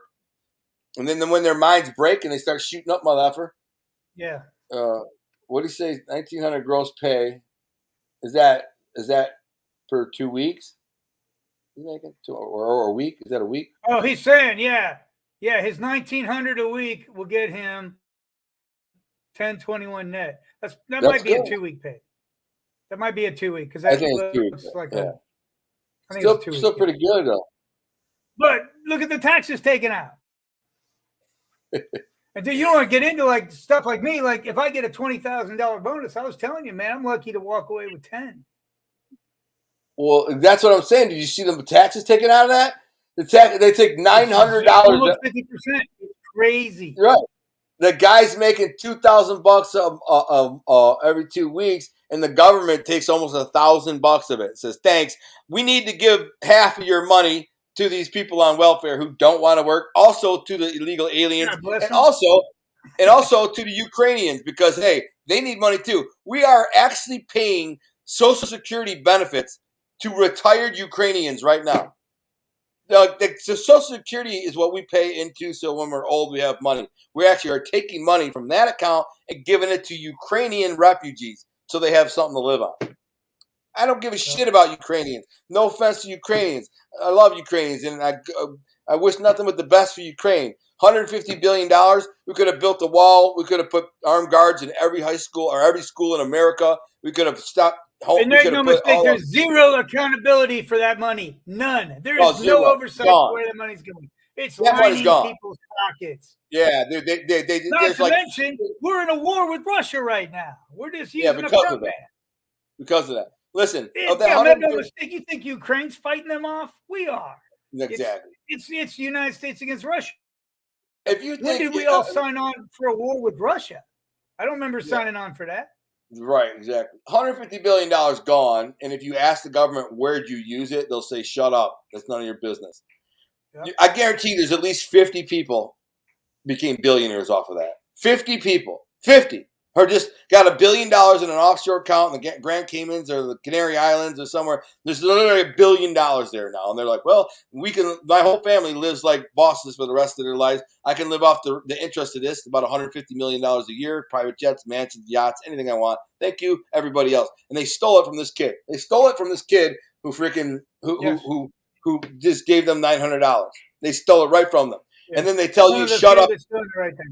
Then they say, shut up and don't worry about it. It's none of your business. They just steal it. And meanwhile, we go back to the illegal aliens. They're just walking over the border with fentanyl and trading human traffickers and just let them all in. Here's a cell phone, put you on a plane, send you to Minnesota somewhere, put you up in a nice house. Here's a card that gives you health care. Here's for food. Figure out how to let you vote. Yeah, and just make sure you vote for us. And you're paying for it. This poor kid making $22 an hour, busting his ass 90 hours a week, whatever. They're taking half his check to give it to these freaking illegal people who have come over here illegally, broken the law. We are the only country on the planet Earth where people can just walk right over the border and say, hey, I'm here. Can I have free shit? And we say, sure, here's free shit. Here's a house. Here's a car. Here's the food. Here's medical. Here's clothing. Here's money. Here's anything you need. Just vote for us. Because those other people. I'm an advocate for immigration. We need these workers because they come in hungry, and it's what the country was built on.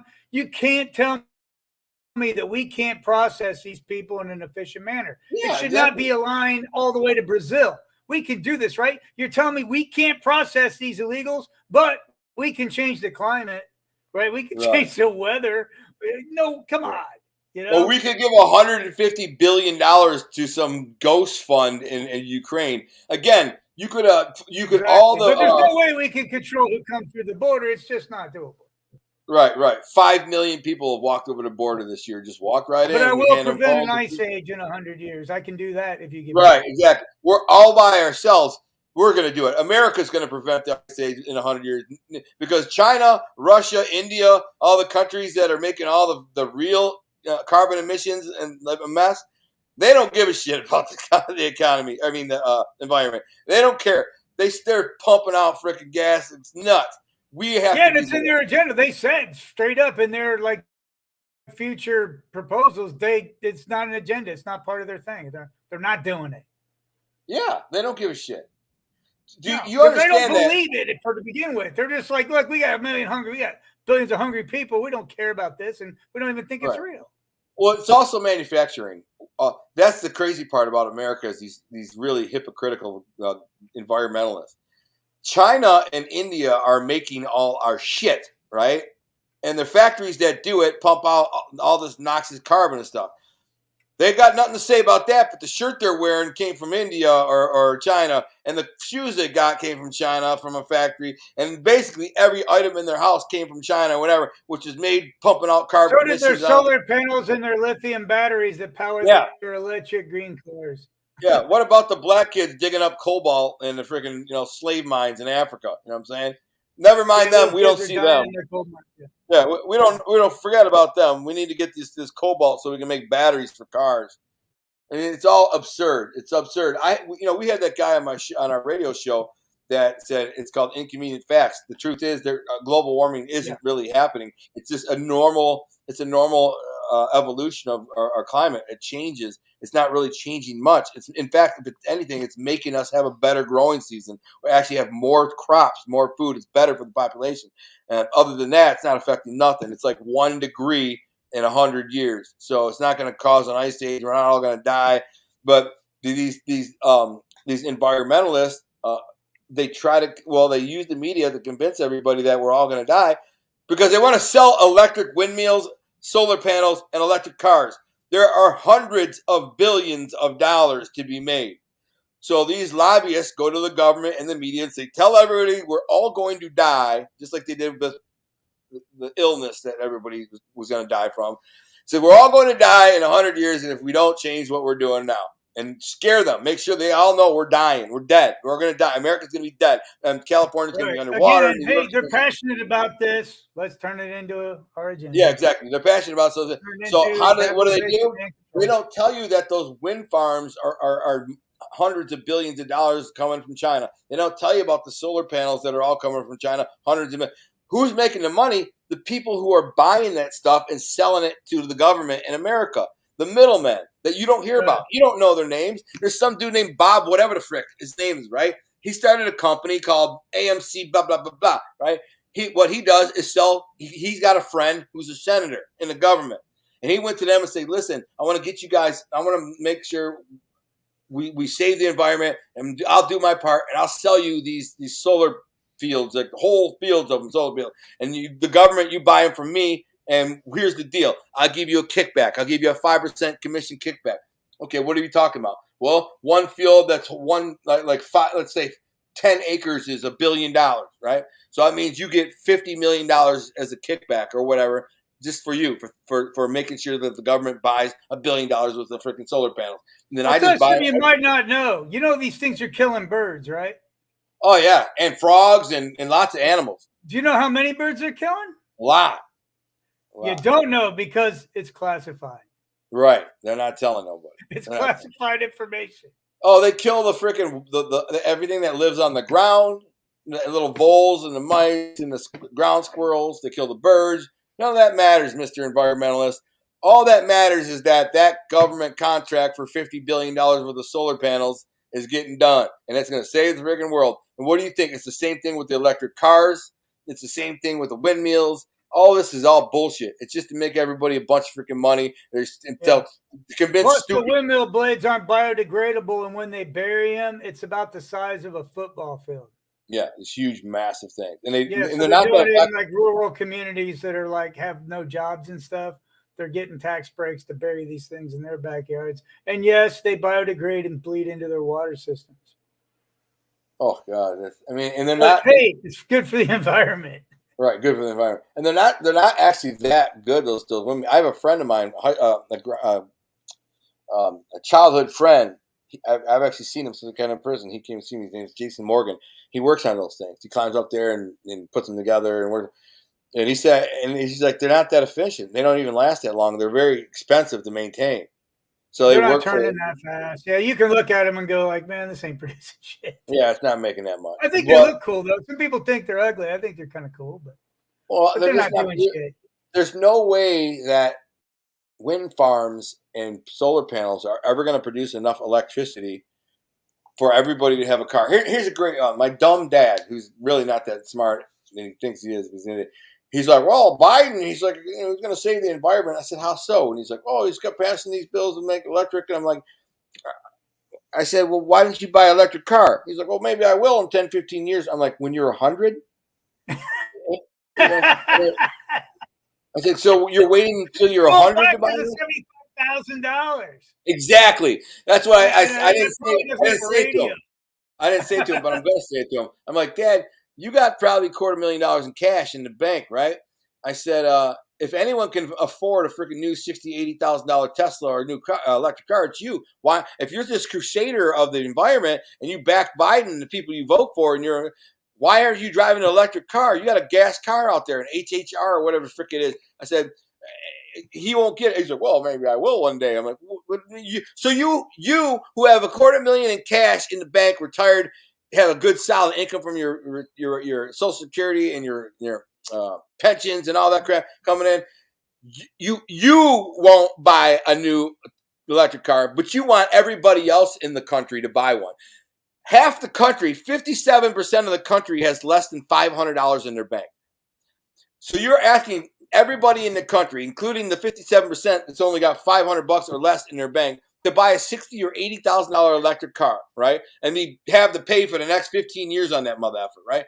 But you won't go and buy one. You got $250,000 in cash, you won't. But you want some 20-year-old kid or 30-year-old kid who's got $500 in his account, making $22 an hour. $22 an hour makes $1,900 every 2 weeks, but the government takes half of it and says, "Give me that." And you want him to go buy a freaking new Tesla? This is how dumb they are. This is how dumb the people are. My dad. Right, and when you consider the battery life for one of those things, can you imagine buying one used? Well, no, you can't, because once the battery dies, it's game over. You throw it out. It's game over. It's like it's like it's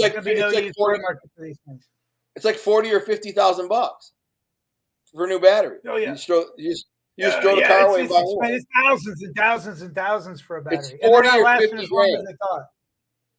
Yeah, a Tesla is like, I think it's 40 or 50 grand for a new battery. So why would you even put it somehow like when you were talking about your dad, I flashed on Blindside 2020 when the guy goes, "Don't worry, Michelle Obama's going to figure this out. She's one smart cookie." You're right. The whole country was gone to hell. He's like, any minute now. Any minute now, she's going to figure it out. Michelle Obama's going to figure this out. Yeah, because Michelle Obama's the president in my book at the time, and he's like, "Don't worry, she'll figure it out." Because that's how clueless. Smart cookie. Yeah, that's how, like my dad would say something like that. That's how stupid he is. You know what I'm saying? The world is going to shit. There's an apocalypse, right? It's martial law.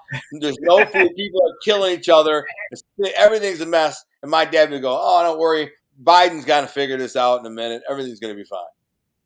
That's how dumb it is. Hey, Scott, you said 13 grand for a battery in an electric car. I thought so. I thought it was like 14,000. Oh, I thought it was way more than that. Are you sure you looked it up? No, it's more than that. Or he did. But for what car? Not a Tesla. The battery? I think the Tesla battery is like 30 grand. Yeah. No, I think that's right. I think 13 sounds right. That's for maybe a lower cost electric car. I could be wrong. But still, for me, it's like, the hybrid makes sense. Like, to get one or the other, you're out of your mind, man. If you go all electric, it's not gonna happen. Here's the problem. There's not enough electric to go around. You see these electric charging stations, and there's a big giant diesel generator running behind it. You're running gasoline to charge the electric thing. And you don't see a little bit of. Plus, you're not walking up there for 5 minutes like a gas car, right? Like you pump gas, you get yourself a piece of pizza, and you're on your way. Nah, park it, buddy. You got to charge this battery. Yeah, it's a 3-hour charge. But what if there's 3 people in front of you? Oh shit.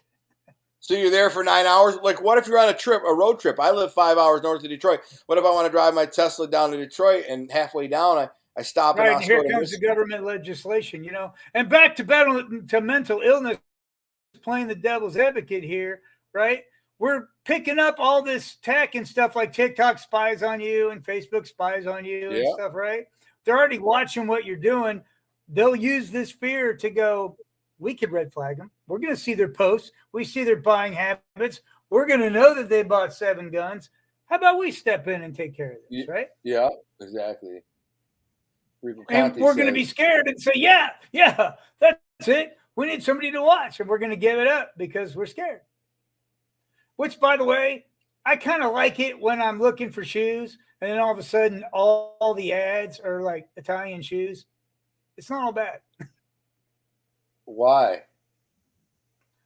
Well, because they're spying on me and they know what I'm interested in, and all of a sudden, exactly. Yeah. And people are like, that sucked. You said shoes, and now look, everything's Italian shoes. I'm like, but compared to getting a bunch of ads of things I'm not interested in, it's kind of cool. Right. It's not so bad. I said something the other day that was really obscure, and all of a sudden, just literally 5 minutes later, I'm getting ads for it. It's crazy. Tonight, listen, look what Nikki said. Tonight's topic is mental illness. Our government is the most mentally unstable entity in this country. Fact. Our government is. Well, our president is. He's not okay. But it's not this him. It's his whole administration. Didn't he make a joke today about the shootings? I don't know. God, I hope not. I'll pull it up. I think he did. What did David Wallace say? He said, 4 electric car chargers can fit on 1 transformer. Any more will overload it. We don't have the infrastructure for all these electric vehicles. Exactly. Unless you reduce the current population significantly. Right. That's what I'm saying. So they're saying everybody buy these freaking electric cars, but even if 20% of the population went out and bought electric cars, there wouldn't be enough electric. There just wouldn't. So you'd have to burn coal and run diesel for generators to make the electric. That's the most hypocritical, asinine, backwards thing I can think of. We're all going to use electric cars to save the environment, but we're going to burn diesel and coal to charge and make electric. It's the stupidest thing I've ever heard. And if anyone doesn't see the stupidity in that, then you're an idiot. You mean I see a big freaking giant diesel generator running? It's crazy. Hey, are you ready for this? On the south lawn of the White House on Tuesday, a reporter asked Biden if he believed that Christians were targeted in the Nashville shooting. I have no idea, Biden said when he was told that Hawley believes that Christians were targeted. The president said, well, I probably don't then. He's taking a jab at Republicans. No, I'm joking. I have no idea. I'm joking. He's talking about the murder of 3 children and 3 faculty. I'm joking. Way to go, buddy. But I give him a pass because mentally he is not okay. What is Dan says, I have a friend in Cape Town. I don't know where that is. Is that South Africa? And they only have electrical power for 16 hours a day. It's been that way for 18 years. Is Cape Town South Africa, Dan? Yeah, in Lebanon right now. Maria's father's from Lebanon, and like they only get electric for like 2 hours a day. Yeah, it's a city. It's the capital city of South Africa. Oh, well, aren't you impressed? I knew that. Yeah. That's the kind of obscure trivia crap that I know my wife is impressed by. She's like that too. She's way more like trivia than me. My wife could go on Jeopardy and win and like blow everybody away. It wouldn't even be a contest. They probably wouldn't even put her on it. It wouldn't be fair. She'd beat everybody. It's crazy. Yeah, but you know a lot of stuff too. Do you remember when we were hanging out that one night by the campfire? We were talking about bears and where they piss and how the culture of bears. Yeah. And we talked for like 40 minutes about it. She goes, I can't do this anymore. I can't do this. Why? Because we'd gone on so long about it. About the bears. She was like, okay, it's been like 40 minutes about the bears. I can't do this anymore. Talking about bears. Can we change the subject off of bears? I like bears. Yeah, it was a good subject. Yeah, I know. I'm enthralled asking all these questions. She's like, I can't. Yeah, she would. The problem is she's probably heard all of it before from me. Because I'll go on tangents, you know what I'm saying? She's basically my soundboard. You know, she's pretty astute in terms of like paying attention and listening to me. But I've tried to impress her with every bit of knowledge I have. So nothing's new. But sometimes I'll still do it. I'll still just like that. Like somebody say like Cape Town, I'm like, yes, that's South Africa. And I happen to know some weird obscure fact. That's how when we met, started writing each other. We were writing back and forth. We were like impressing each other with like obscure trivia. And she had Google, so she could kind of cheat, Yeah, she could cheat. Yeah, she could say, "Oh, did you know this?" And it would like Google some really obscure fact up, whatever. But most of the stuff she knew, she just knew. But I knew a lot of stuff because I had this is a good story.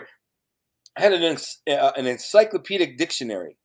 So when I was writing my novels all those years, at this point before I met her, I've been 6 years been writing novels. I stole this encyclopedic dictionary and I still have it. It's still upstairs. I stole it from a unit, one of the prisons, and it said on a 900 unit right on the spine. So I took this red marker and I went over it and wrote over it so you couldn't see the 900 unit on it. And I just figured if they catch me with it and I get busted, F them. But because they were expensive, to buy one of those dictionaries was like $40. It was an encyclopedic dictionary.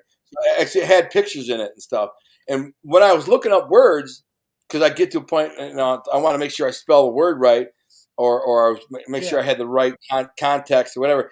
I'd be flipping through this mother effer, and I'd see like a little picture or something on the side, and I go, "What is that?" And I start reading about all these kind of obscure animals and creatures and places and things. So for like 6 years, I'd spend like 10 hours a day, bro, writing and flipping through this freaking dictionary. So I learned all this crazy ass trivia and obscure facts. And then she starts writing me. Because you use some words and stuff in your books that I'm like, I have to look it up. I'm like, the freak is that? I know. And dude, throw that word out. Truthfully, that's from two reasons. One is because if you use thesaurus and you don't use the same word all the time, so I change. I look in the thesaurus for a word that means similar. Another thing is I was a reader, like really well written books, like literary books, like Robert Ludlum, things like that, and he just uses a lot of big words, and I thought, and they became part of my normal lexicon. They became, just normal words for me. So as I'm writing my book, they were just like, this word means this, and I put it here. But then when I got out and I started editing, my wife started editing books, she's like, dude, you got to tone it way frick down, bro, way down. I mean, so I had to go back and like tone it down. Like, she's like, you're like writing at grade like 17 level, and the average reader is an 8th grade level. So you got to get it down to like 10th grade. So that's what I did. I had to go back and re-edit the whole book and tone down a lot of those big words and things that were normal to me. But I know, but for the literary writers or readers, they would have loved it. But my book isn't really targeted for literary readers. It's just for kind of everybody. And the average person reads with an 8th, 9th grade education. But still, I left in some of those big words, and I'm sure you encountered them and like, what the frick is this? I remember it was with my wife. I remember saying, I made a riddle, right? A riddle. I did send her these riddles. And that was this riddle. And I said, in the riddle, I said something about, like, if I was selling drugs by the ounce, I would end up having my favorite cat or some bullshit. It was like a tricky thing. I said, look up Latin genus for the snow leopard or something like is what I. So she went and looked up the Latin genus for the snow leopard, which is my favorite cat, and it's ounce. That's the name of it. So I used the words ounce in a context like I was talking about like a drug deal, but Gail said it's the Latin genus for my favorite cat. So now I'll go look it up. Now when she gets the letter, she's reading it. She goes, "What is he talking about?" Like Googles up the Latin genus name for the snow leopard, and it's ounce, and it makes sense. So I used to hit her with these like riddles, you know what I'm saying, all the time, which was, I guess, we'll end it on this because I got a headache like a bad motherfucker and I'm hungry, but mental illness is not a joke. Mental stability is not a joke. My mother was mentally ill. To be perfectly honest, I think my grandmother was not mentally all there. It's funny because my grandfather had a brother named Humphrey who was special needs, maybe not retarded, but special needs. And my dad always says the mental illness in my family came from my grandpa's side because my grandpa had this like half retarded brother, right? He also had another brother named Joe who was not. And then he also had a couple of brothers that really weren't his brothers. They were his first cousins, but he grew up with them and like his uncle raised him for like 10 years. So he saw them, the two brothers, like they were his brothers, but they were just his cousins. And anyways, Humphrey, I didn't really know Humphrey that well. He's from St. Louis. I met him a couple times. And my dad thought it was the mental illness from him, and it didn't. My grandpa was perfectly normal. My grandpa was perfectly stable. He was a smart, intelligent, beautiful man, amazing guy. You would have loved him. Just the nicest guy, the sweetest guy, most hardworking guy, just an OG on every level. Oh my God. Dude, like Don Falcone was kind of mirrored after my grandpa. You know what I'm saying? Even though my grandpa wasn't like a mob boss or nothing like that. Right. A general disposition and character and stuff. It just, my grandpa was a slick freaking dude. Like I came home one day, I came over to the house one day and I said, Grandpa, I'm going to a Halloween party and I want to dress up like a freaking gangster. So my grandpa's slick as hell. He just jumps up of me. He takes me into the closet. He starts digging around. He pulls out the black suit. He goes, "What do you think this will fit you?" And I was like, he's a little bit shorter than me, but I'm like, I think it will. There's a whole second. He reaches up in the closet and he pulls out this fedora, badass fedora, a nice felt fedora. He's like, that too. He's like, "You're gonna need something else." I said, "Well, what's that?" He's like, "You're gonna need a black tie. It means we're in war. It means when you wear a black tie, it means you're in time of war." So let him know. So he's like, "Get the black tie." He says, "There's one more thing." He's like, "You're gonna get the pin there, the gold thing there." He's like, "You got one of those?" "Yeah, I got my A," because I'm gonna say I'm Al Capone. And so my grandpa decks me out in this freaking, and his shoes. I even put his like Italian leather shoes in. Like that was the kind of pimp motherfucker he was, man. And he decked me out. I went to the party. I went to the party that night, dude. Freaking, I looked like a freaking G. But anyways, my grandmother was the one who was mentally ill. My grandmother was not stable. She seemed normal 99% of the time, but then she'd go, when she'd get mad, she'd like flip out and she'd make no sense. And like you could tell she was not mentally all there. So that's why my mother, I believe, was mentally ill, and my uncle Sal was not all there mentally ill. Yeah, I wondered about that. I was thinking about that the other day, like where that came from. The mental illness? Yeah. Yeah, I think it was Italian women are crazy, man. They just are. Yeah, I think it was just a genetic thing. Everybody in my family, like I'm not even joking, bro. My aunts and uncles may watch these shows. Not joking. My Aunt Pat and Aunt Mary probably watch these, right? And they don't have enough balls to chime in and say nothing because they're freaking cowards. Because they dicked me and my sister out of an inheritance when my grandparents died, and I know they feel like freaking rotten worms, witches that they are. But I hope karma has done them dirty and they're just miserable. But anyways, my Aunt Pat was always like my favorite aunt, and she was pretty stable, but also a phony. You know what I'm saying? She acted like she was a big rich woman, but she wasn't. And she ended up freaking, and her husband was a freaking big dumb douchebag. In my book, Leone was based on him. You know my book, Leone? Really? It was based on my Uncle Lee. And I didn't really ever have anything personally against him, but I think they all pretended to have a bunch of money and were like big shot, when in fact they weren't. They had a little bit of money, but and then my Aunt Mary, who was my mom's other sister, she was always kind of bitchy and a front and kind of like pushy. But I didn't dislike her. She was just kind of a little bit bitchy. And she's only like 4'9", not very attractive, a bit of a bitchy personality, so it made her abrasive and unlikable. And she never had a boyfriend or a man, so I always assumed she was a lesbian. She moved to Chicago. She's an airplane stewardess. And she just, we saw her like once a year, twice a year. She'd fly home and come to Christmas and Easter. And, I'm like, how are you freaking 40 years old and 45 years old, your roommate is a woman. She's like, "Oh, I live with a woman, a roommate woman."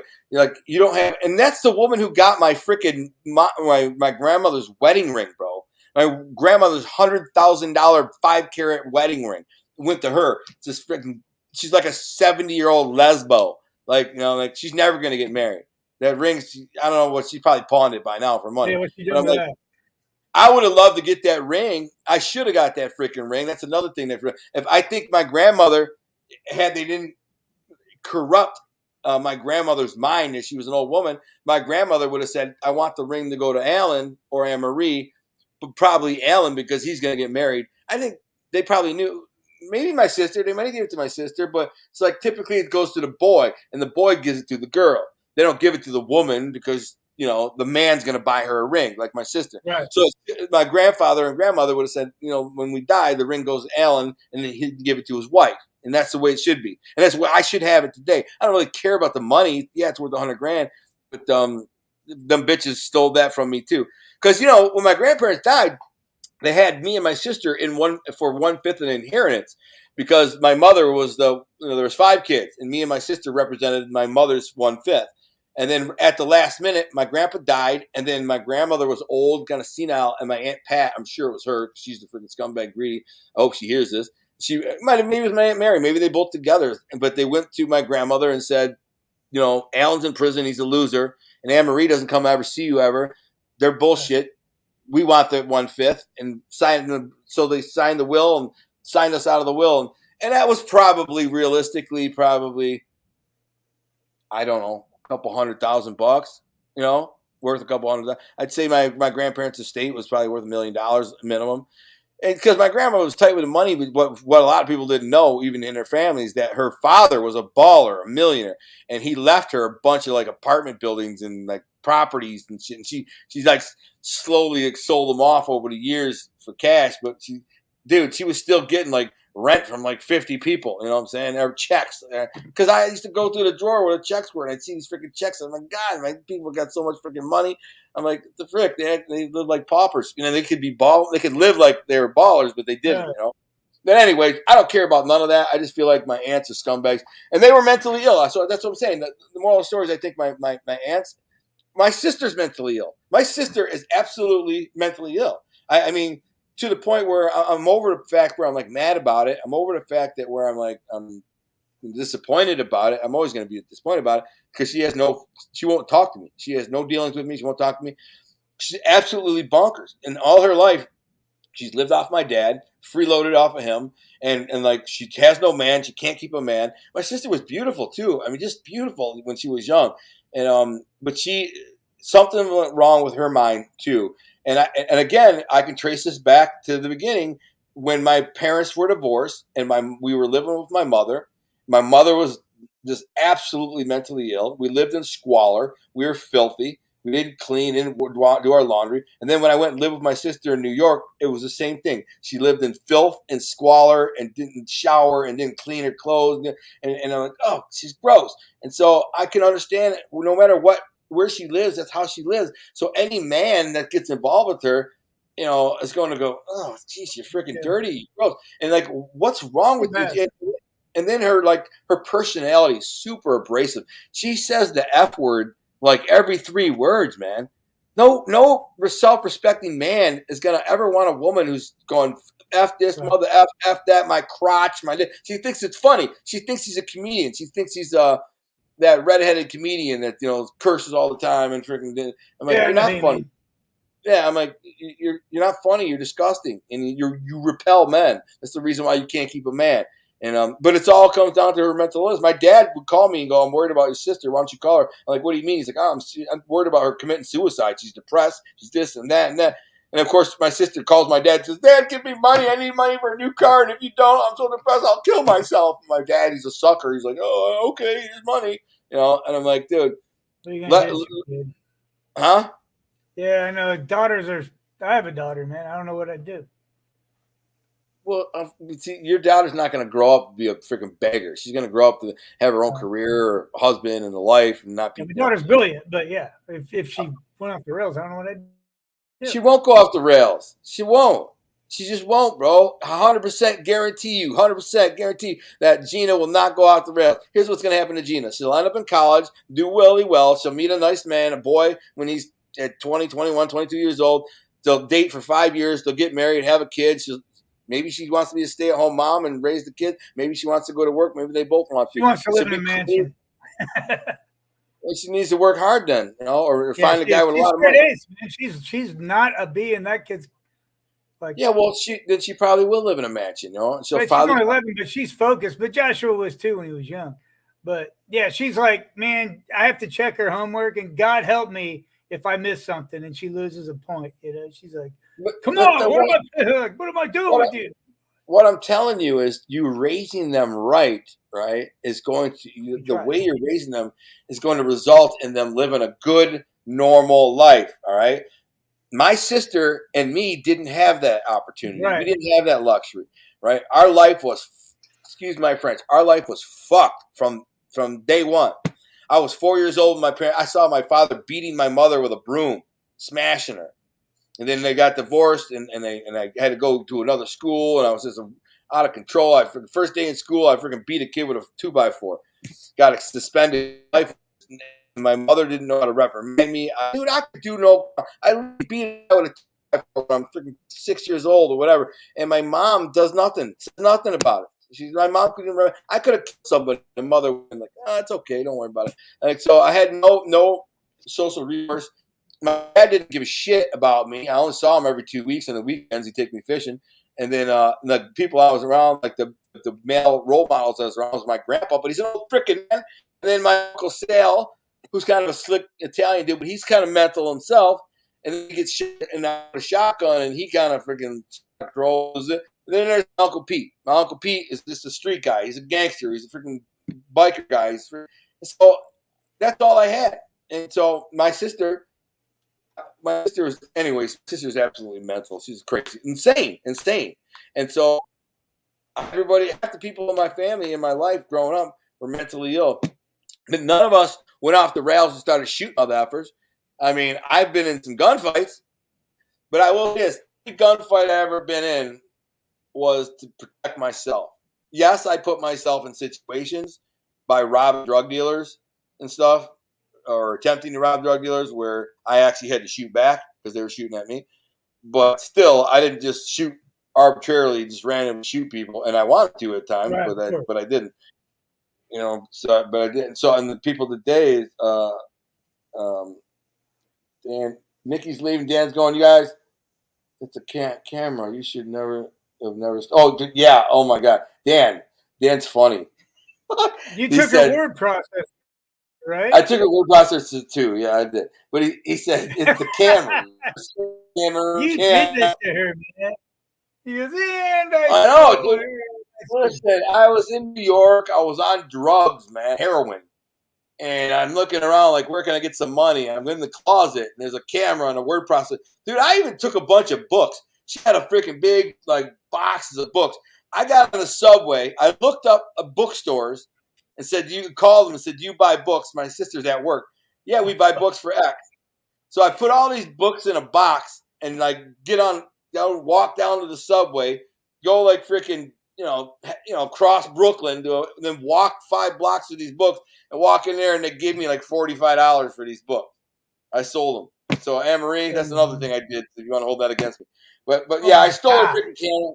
I pawned her camera for like $40 so I could get some dope, and her word processors because she never used it. And I feel bad about all that, dude. That ain't the worst thing that I did, bro.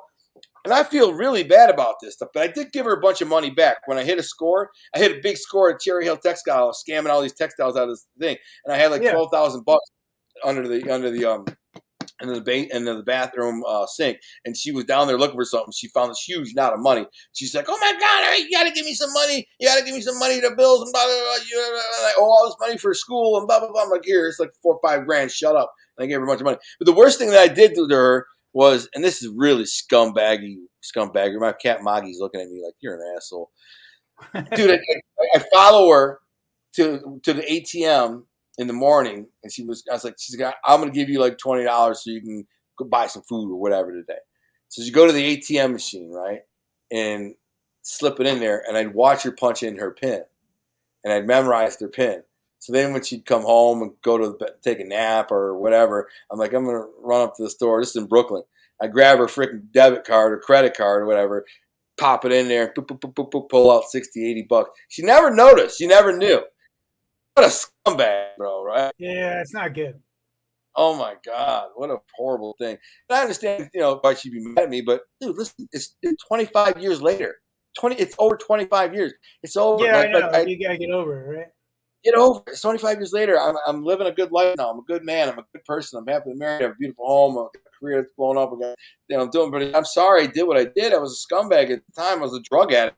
That's what drug addicts do. They do scumbag stuff. And that's why, like, even the drug addict friends that I had in the past, when they clean themselves up, I kind of say, all right, man, we're cool now. You can come back into my life. I understand when you were on drugs, you weren't yourself, and I didn't want to be around with you because you were a scumbag, but that wasn't really who you are. I know a scumbag, you're a scumbag on drugs. When somebody's on heroin or crack, dude, they'll do insane crap with recourse, steal from the mother, literally. And it's a sad thing, but anyway. Yeah, but usually when people cut you out, it's not because of what you did to them. It's because they're not happy with who they are, and they're not ready to come back into your life as them. What do you mean? Say that again. When? Like, maybe she's not coming back because of what you did in the past. Maybe she's not happy with who she is, and she's not ready to present herself to you because of what she is now. It may have nothing to do with you. It's not her. Sadly, if I had to guess, and this is really sad and really rudimentary, I think she's just jealous. She's jealous of me.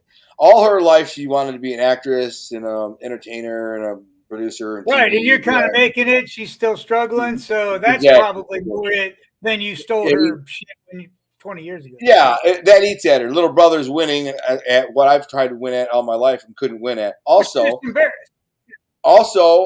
little brother has an amazing wife who loves him. I'm single and have no man here. Also, little brother has a beautiful home on 20 acres in his version of paradise, and I freaking have to beg my father for money to pay my rent in Idaho because she used to live in L.A. for like 20 years, and she got sick of living in L.A. because all the bums and crackheads and shit on the floor. So she said, Dad, help me move back to Idaho where the guy who just broke up with me, where he lives.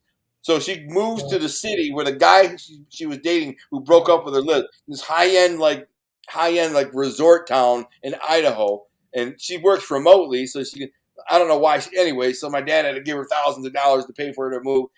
And it's like, listen, I don't care. I wanted you to win from day one. She's very talented. She has her talent, but just because I'm winning a little bit or becoming successful, you should be a normal, healthy mental mind would be happy for me.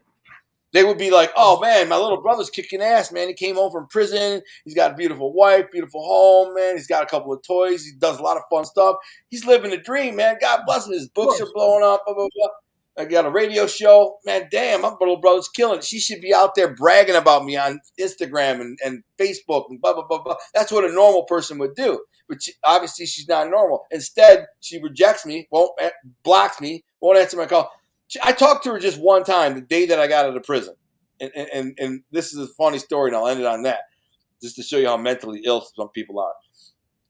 About 9 months before or a year before I came home, maybe even a year and a half, I kept writing her all the time. I was trying to give her some encouragement on maybe some career options. Instead of making like internet spoof shows with puppets, that's what she's making. They're really dumb, really bad. She thought they were funny, but they were like really stupid. Like, oh my God, it's so bad. Like puppet, like I put on like these puppet outfits and do comedic the skits, and it's really bad. I've seen her. I know who she is. Yeah. Have you seen it? Yeah, it's bad. I've seen her. Yeah, I know who she is. Have you seen the puppet thing though? Not the puppet thing. I've seen the bits she does and her routines and stuff. So I said, why wouldn't you try to write like the next like Friends or Seinfeld or something? Work on a pilot, TV pilot that's funny like that. And she got all mad. Don't tell me how to live my career. What I do. Don't tell me what to do. The other thing that pissed me off about my sister is that I had sent her 5 of my manuscripts, right? 5. She didn't read one. And then she's on Facebook posting, I'm reading this new book. I'm loving this new book. I'm reading this book. And my friend, my boy, Billy, one of my best friends, messaged her and said, why are you on Facebook bragging about reading and you read Brother? And by the way, one of my books that I wrote, like my 3rd book called Soldier Story, it was dedicated to my sister. It was dedicated to her and loosely inspired by her and I's adventure to New York, right? And so I sent it to her hoping she'd read it. It's a really good book. It's a great story. You know how I write. Dude, it's a good story. Yeah. I thought she'd read it and go, wow, this is amazing. Well, didn't even read a book. So I finally, after I met my wife, I started dating my wife, I guess, through mail. I said, hey, listen, send Maria all those manuscripts. You know what I'm saying? So she did. So that was annoying. And then at the end, I wrote her a letter. I said, you know what? You need God. And she's an atheist. She hates God. She said, She says there is no God because why would God take our mother? Our mother was kind of like without sin. Our mother was like a sweetheart. I said God took mom home because she deserved to be better in a better place than this. And, that's why. So that's why God took mom. She didn't deserve the earth. Earth wasn't good enough for our mom. So he took her home. She's up there waiting. And she's like, oh, God, there's no God. So I said, you need God. You need to Christ. The reason why you're miserable, the reason why you don't have a boyfriend, the reason why you're not happy, the reason why you have no success, you can't find success at anything is because you're without God. So I'm going to tell you one time, here's some information from the Bible, what you should know. And then I'm not going to write you anymore because I'm done chasing your approval. For the last freaking 12 years, I've been writing you once a month, sending you letters. About twice a year, she'll send me a letter back telling me how awesome she is. That's her letter would be like one page about all the awesome stuff that she's doing and all successful stuff she's doing. Not even ask about me or how I'm doing. Not ask about my books or my creative process or nothing like that. Just, I'm great. Here you go. Once or twice a year is a letter. But I wrote her faithfully every single month for freaking 12 years. Every single month I wrote her. And finally I wrote her and said, I'm done. I'm done chasing your approval. God bless you. I think you need God and find that, whatever. Then the day that, and then I don't talk to her again for like maybe 18 months. Then the day that I get out, all these people are on Facebook talking about me. My friend did a Facebook Live watching me walk out of prison.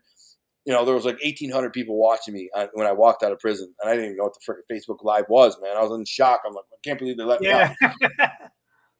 And so I get home and my boy sees on Facebook, my boys posted a picture of my new iPhone and an iPad and a computer or whatever. And then they posted a picture of my typewriter from prison, my clear Swintech crappy. They said, and my boy posted it, said, what a difference one day can make from that to an iPad, an iPhone, and a MacBook, whatever. So she gets on there and she goes, oh, tell him he needs to get a keyboard for that iPad and blah, blah, blah. And my boy's like, why don't you freaking call him?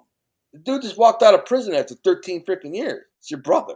Call him. Yeah. So the phone rings and it's her. And I say, hey, what's up, sister? And she goes into this. I'm talking literally 12-minute diatribe about how great she is. I'm working with Whoopi Goldberg. I'm doing this. I'm working with this producer, and I showed up. I auditioned. They love me because I'm awesome. She literally would say, because I'm awesome. I did this, and they love me, and that, and I did this. I got this going, and that. And she's for 12 minutes. I'm looking at the clock. I'm like, is she going to actually ask me how I'm doing? So finally, at 12 minutes, I'm like, and keep in mind, I just came home from prison. I've been home 2 hours. So it's all new. It's all a rush. Yeah, and there's this feast on the table, like we just feasted. Me and my boys feasted. Maria made this huge feast. And then we're sitting out on the deck. It's a beautiful day. It's like 90 degrees. And the music's playing. And the vibe is good, man. I just walked out of prison. I'm feeling good. And my sister's on the phone. I'm on this deck just sitting there leaning on the railing. And she's going on and on and on and on and on and on and on. I finally say, hey, I said, listen, you never change, will you? See, it's always about you. You don't even ask. It's like, I just came home from prison after 13 years. You don't even say how you doing. You don't say nothing. You don't say nothing. And you just, it's all you. And she goes, there you are, always so selfish, and hangs up on me. I'm the selfish one. She calls me selfish. She says, there you are, always so selfish. I'm selfish. Like the time she called me, and she hadn't talked to me for freaking 3 years.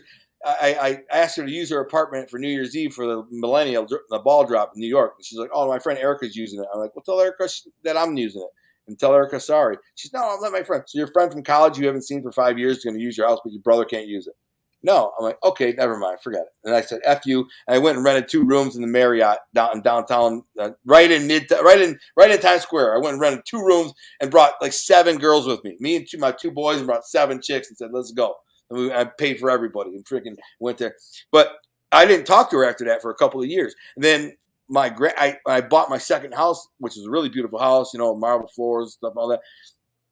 I asked my grandparents to come over and check it out. I was pretty proud of it. I'm like, come check out my new house. It's beautiful. It's only like 5 miles from their house. So they drive over and they're like looking around. I'm like, holy shit, dude, this is a nice freaking house. Good job. I'm 27 years old, bro. This is my second house. So I'm 20. Yeah. It ain't my first. This is my second house. I'm 27 years old. I got 3 brand new cars in the driveway. I got a jet ski, a jet boat, a 4-wheeler, a motorcycle, I got everything. I'm 27. So And I had a good job. That's when I was working at Hanson's. And I was making like 120 grand a year as a sales rep, cash. It was 1099. So I didn't pay. So I was clocking. So my grandparents knew that.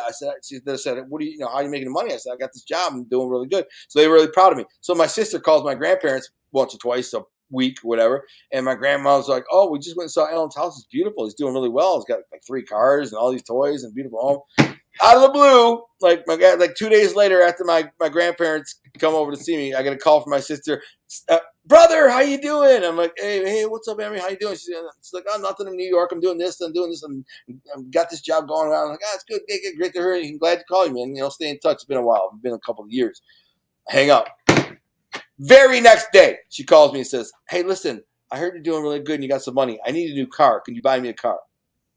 And I'm like, I don't talk. This is mental illness. That's what I'm saying. You have to be mentally ill to think that to do this is okay. Like you absolutely, your mind is broken. I've never asked anybody for a car. Yeah.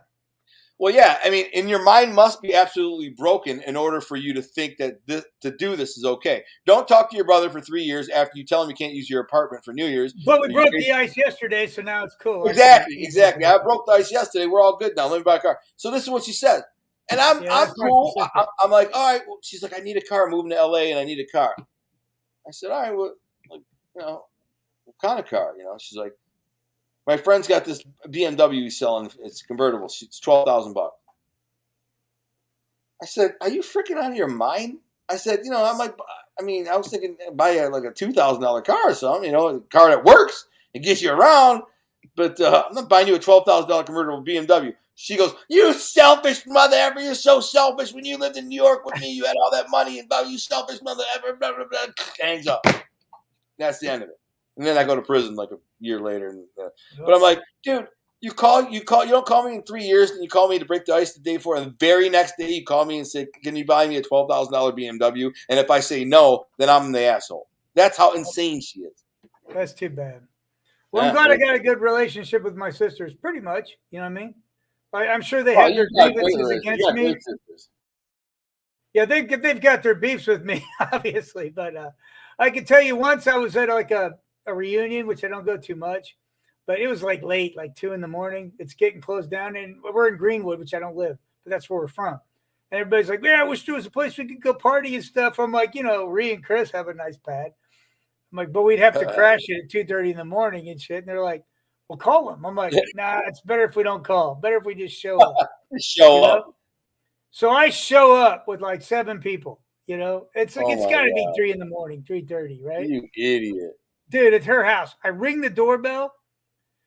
Ree is dressed. She goes, I heard you had a reunion. I figured you'd be here. Look. The basement's set up. There's a cooler of beer. There's everything. Oh man, let me know. I'm going to bed. Oh my god, dude, you got. I hadn't done that tour in decades. But she was like, "I knew you were coming." That's funny, man. She rocks. It was. That's cool. We went downstairs. It was like a retro. I helped them do their kitchen. I built the cabinets, but it's like a retro 50s style kind of. Oh, I love it. Yeah. And it was really laid out. And she had the music. She had the booze out.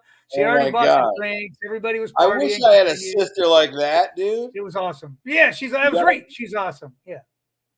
Yeah, you had a good family because you have a good parents. That's the thing. You had a good father. You had a good mother. Your kid, just like your kids, are going to be fine. I know they seem rough right now. You're struggling with some certain, just like every parent does when those kids reach that age. There's some struggling, but I mean, you're raising them right. They're going to be fine. And then someday, 25, 30 years from now, they're going to be just like you and I right now. And they're going to be talking about their kids, and it's going to be fine because you're doing the right thing. You have a 2-parent home, and you're raising them right. What happens is when the mental illness and the breakdown happens, when the family dynamic breakdown happens. Like with me, my parents were divorced. My dad was a drunk alcoholic. He abused my mother. We went and lived on welfare. We lived in squalor. My mother was mentally ill. Everything went to shit. Look what happened. My sister became a lunatic, and I became a lunatic too. I was a violent dude, bro.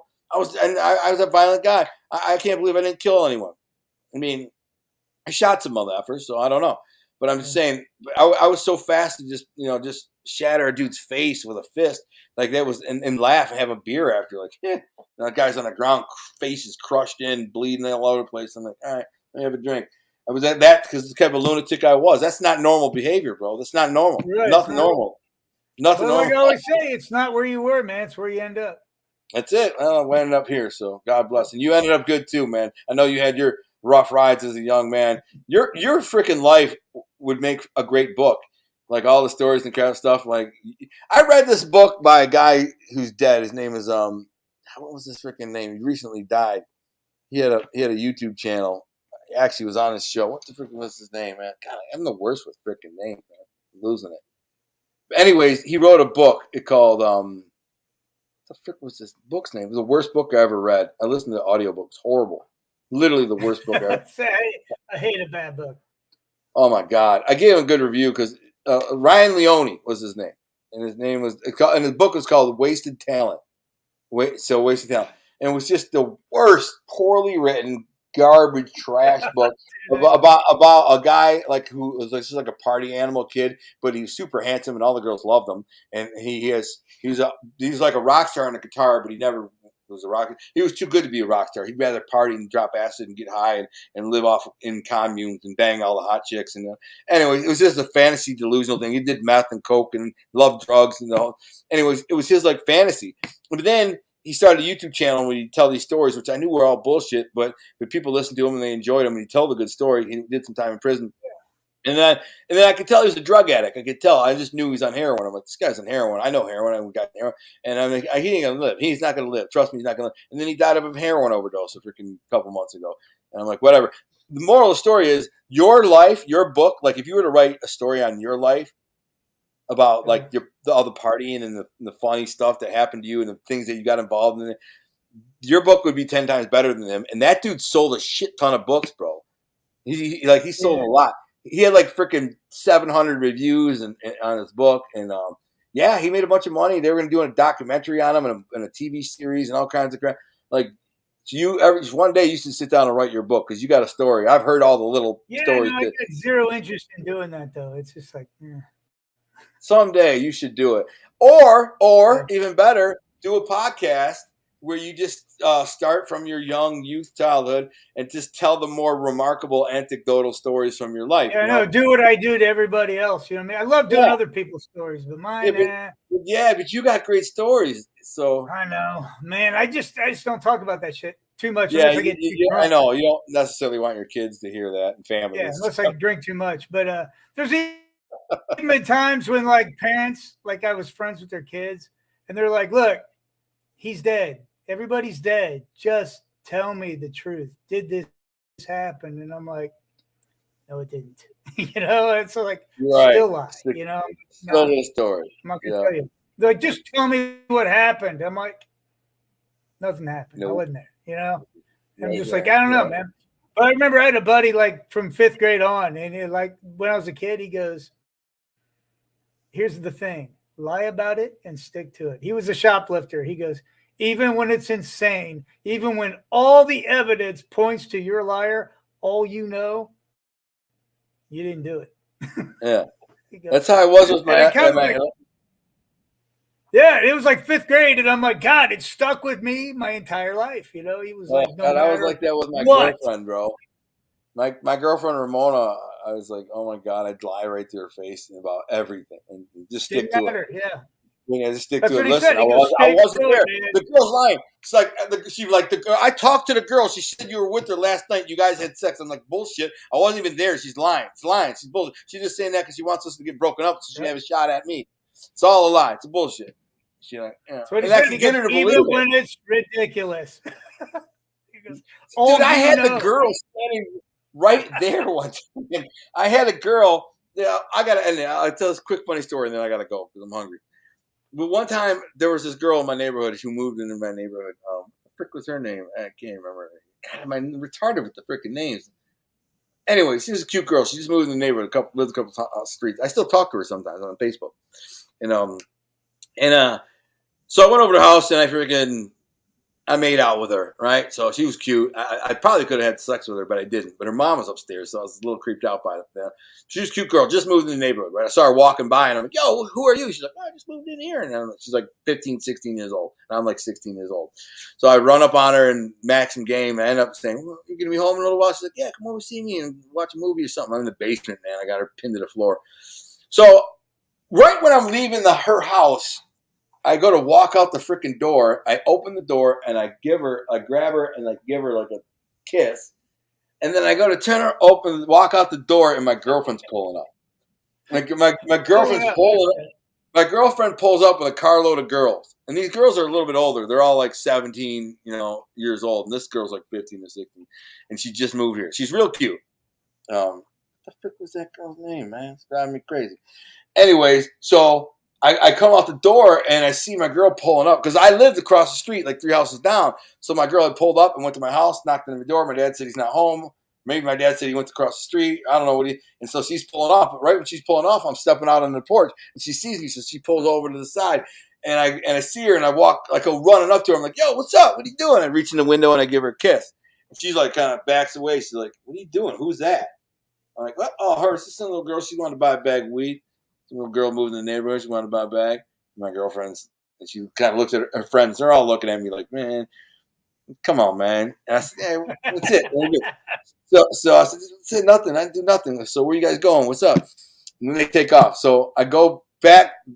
So that evening, I tell them, at the time, my license was suspended, and my car was so hot that I really couldn't drive it without getting pulled over and arrested. So I stopped driving. So I told my girlfriend, drive me to the freaking gym, right? This is a good story. So I said, drive me to the gym. I'll call you when I need you to pick me up. So I have her drive me to the gym, Muscles Gym on like 10 Mile and Harbor. And I'll never forget that day because she drops me off, I give her a kiss goodbye, and I'm walking in the gym. And this freaking dude I know, this dude named Jerry Gadet, he's a big, muscle-bound, badass mother effer, man. Like he's a real badass mother effer. Like one of the only guys I would want to fight him. Like he's a kickboxer, tough guy, only about 5'6", man. But this dude would kick your freaking head in. I seen him freaking damage, and he'd pull a knife on you quick. He's just a bad mother effer. Anyways, his dad was a biker, right? Dad's name is Jerry. He had a red Jeep, and just as I'm walking into the gym, I see his dad. He pull up, and his dad goes, "Hey, what's up, Al?" I said, "Come over here." And I said, "What's up?" He's like, "You want to smoke a joint?" And I had never smoked weed with his dad ever before. I never brought up weed. I had no idea his dad even smoked weed. I just knew he was like an outlaw biker, right? And I'm like, yeah, I was already high. I just smoked the joint on the way there. I'm already stoned, but I didn't want to be like, no. Yeah, you're not going to say no. I'm not going to say no. Plus, he said it was hydro. He's like, oh, it's hydro. It's like, I just got this bag of hydro. And hydro was like the killer bud at the time. Nobody had hydro. So I'm like, hydro? All right, cool. So I walk into he parks and I go in there in the Jeep and we smoke this joint. It's a little joint. And I get super freaking stoned, right?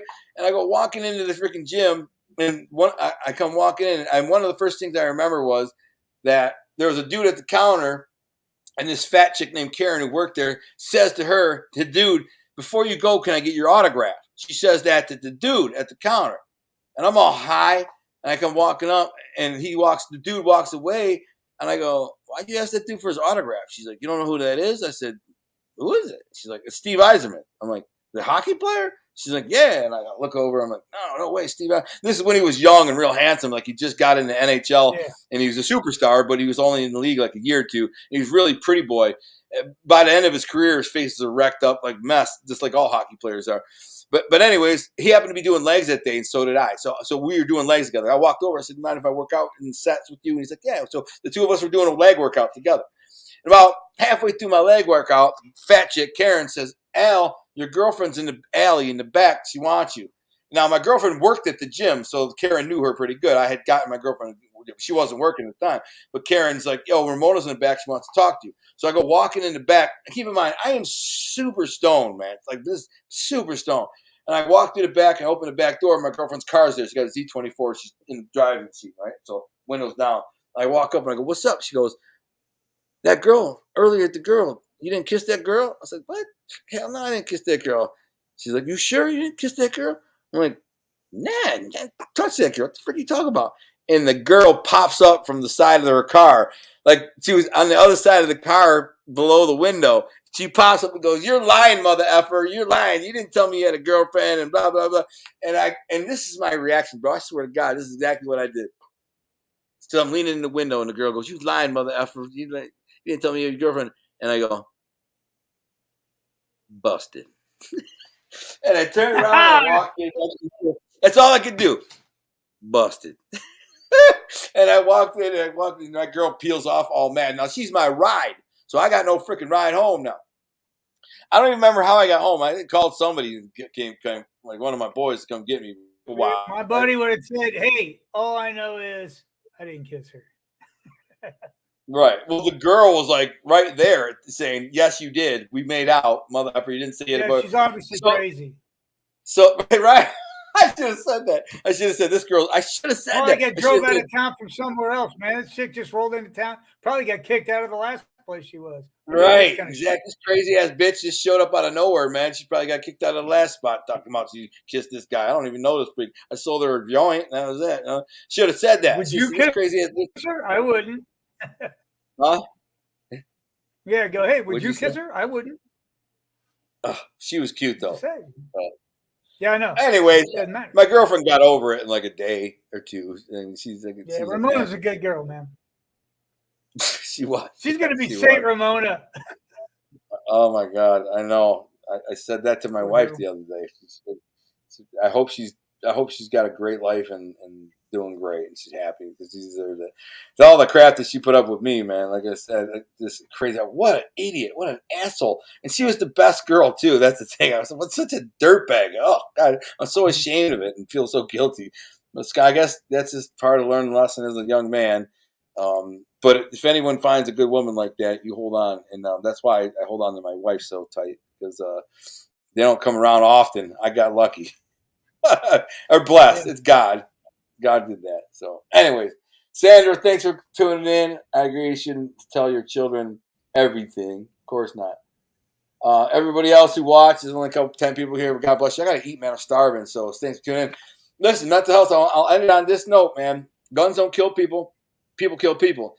People who are mentally ill kill people. How do these people come mentally ill? Parents. Parents, you're in charge of your kid. You're the ones who are raising your children. If you allow them to become super freaks and think that they're this, that, and that, and live in delusional realities, then they're not going to fit into the real world. They're going to get frustrated and angry and depressed, pick up a gun and start killing them. Not everybody. It's not going to happen to everyone, but it happens. When it happens, that's the reason. It has nothing to do with gun control. It's just the fact that kids are mentally ill and take away their phone. Thing, man. Crazy's crazy. You know, they'll go like, "Oh, she's a trans. Oh, they were bullied. Oh, they were the football team. Whatever." Crazy's crazy, man. We all go through our bullshit. You know, we all have our problems. Right. But when you're gonna go and you're gonna shoot and kill innocent people, you're broken. Then you're crazy. You're broken. Crazy. You know. Yeah, and I don't know what the answer is, but it's not gun control because what you need is somebody with a gun at the door to take them. Yeah, exactly. That's how you control it. You know, somebody at the door. If we would have took that $150 billion we gave to Ukraine, we could have put metal detectors and armed guards in every school in every building in the country, sure. and problem solved, right? And right, yeah. And if you're one of these people saying defund the police, you got your head up your ass. Well, yeah, the people who say defund the police are good. Defund the police. And when some dude walks up and rapes your daughter, don't call no one.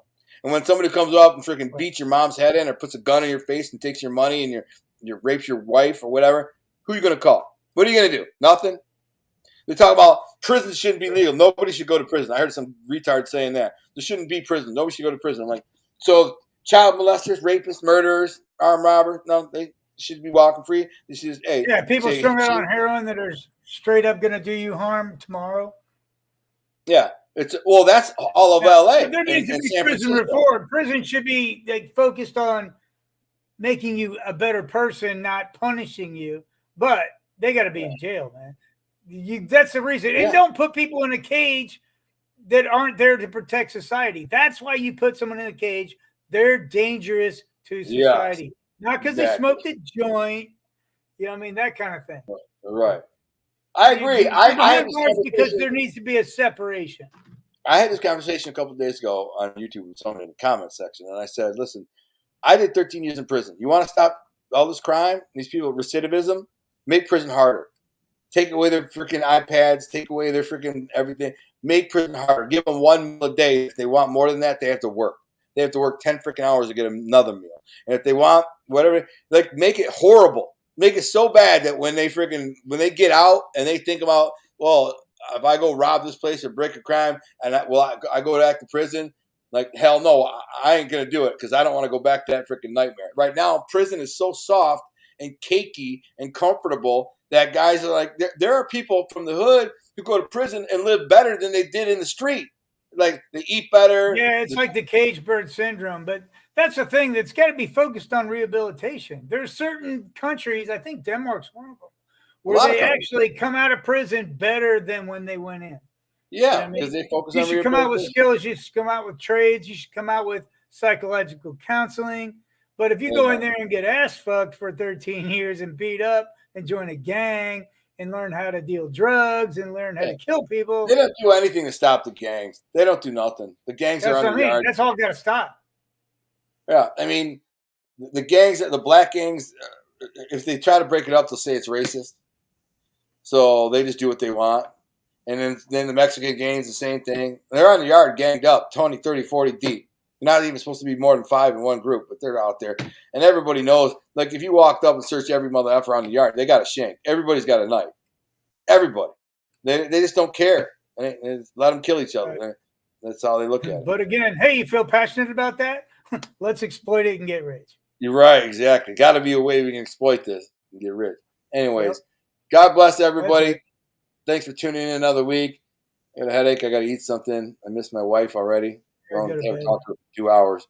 But God bless. See you next time. Don't be crazy. That's all I'm saying.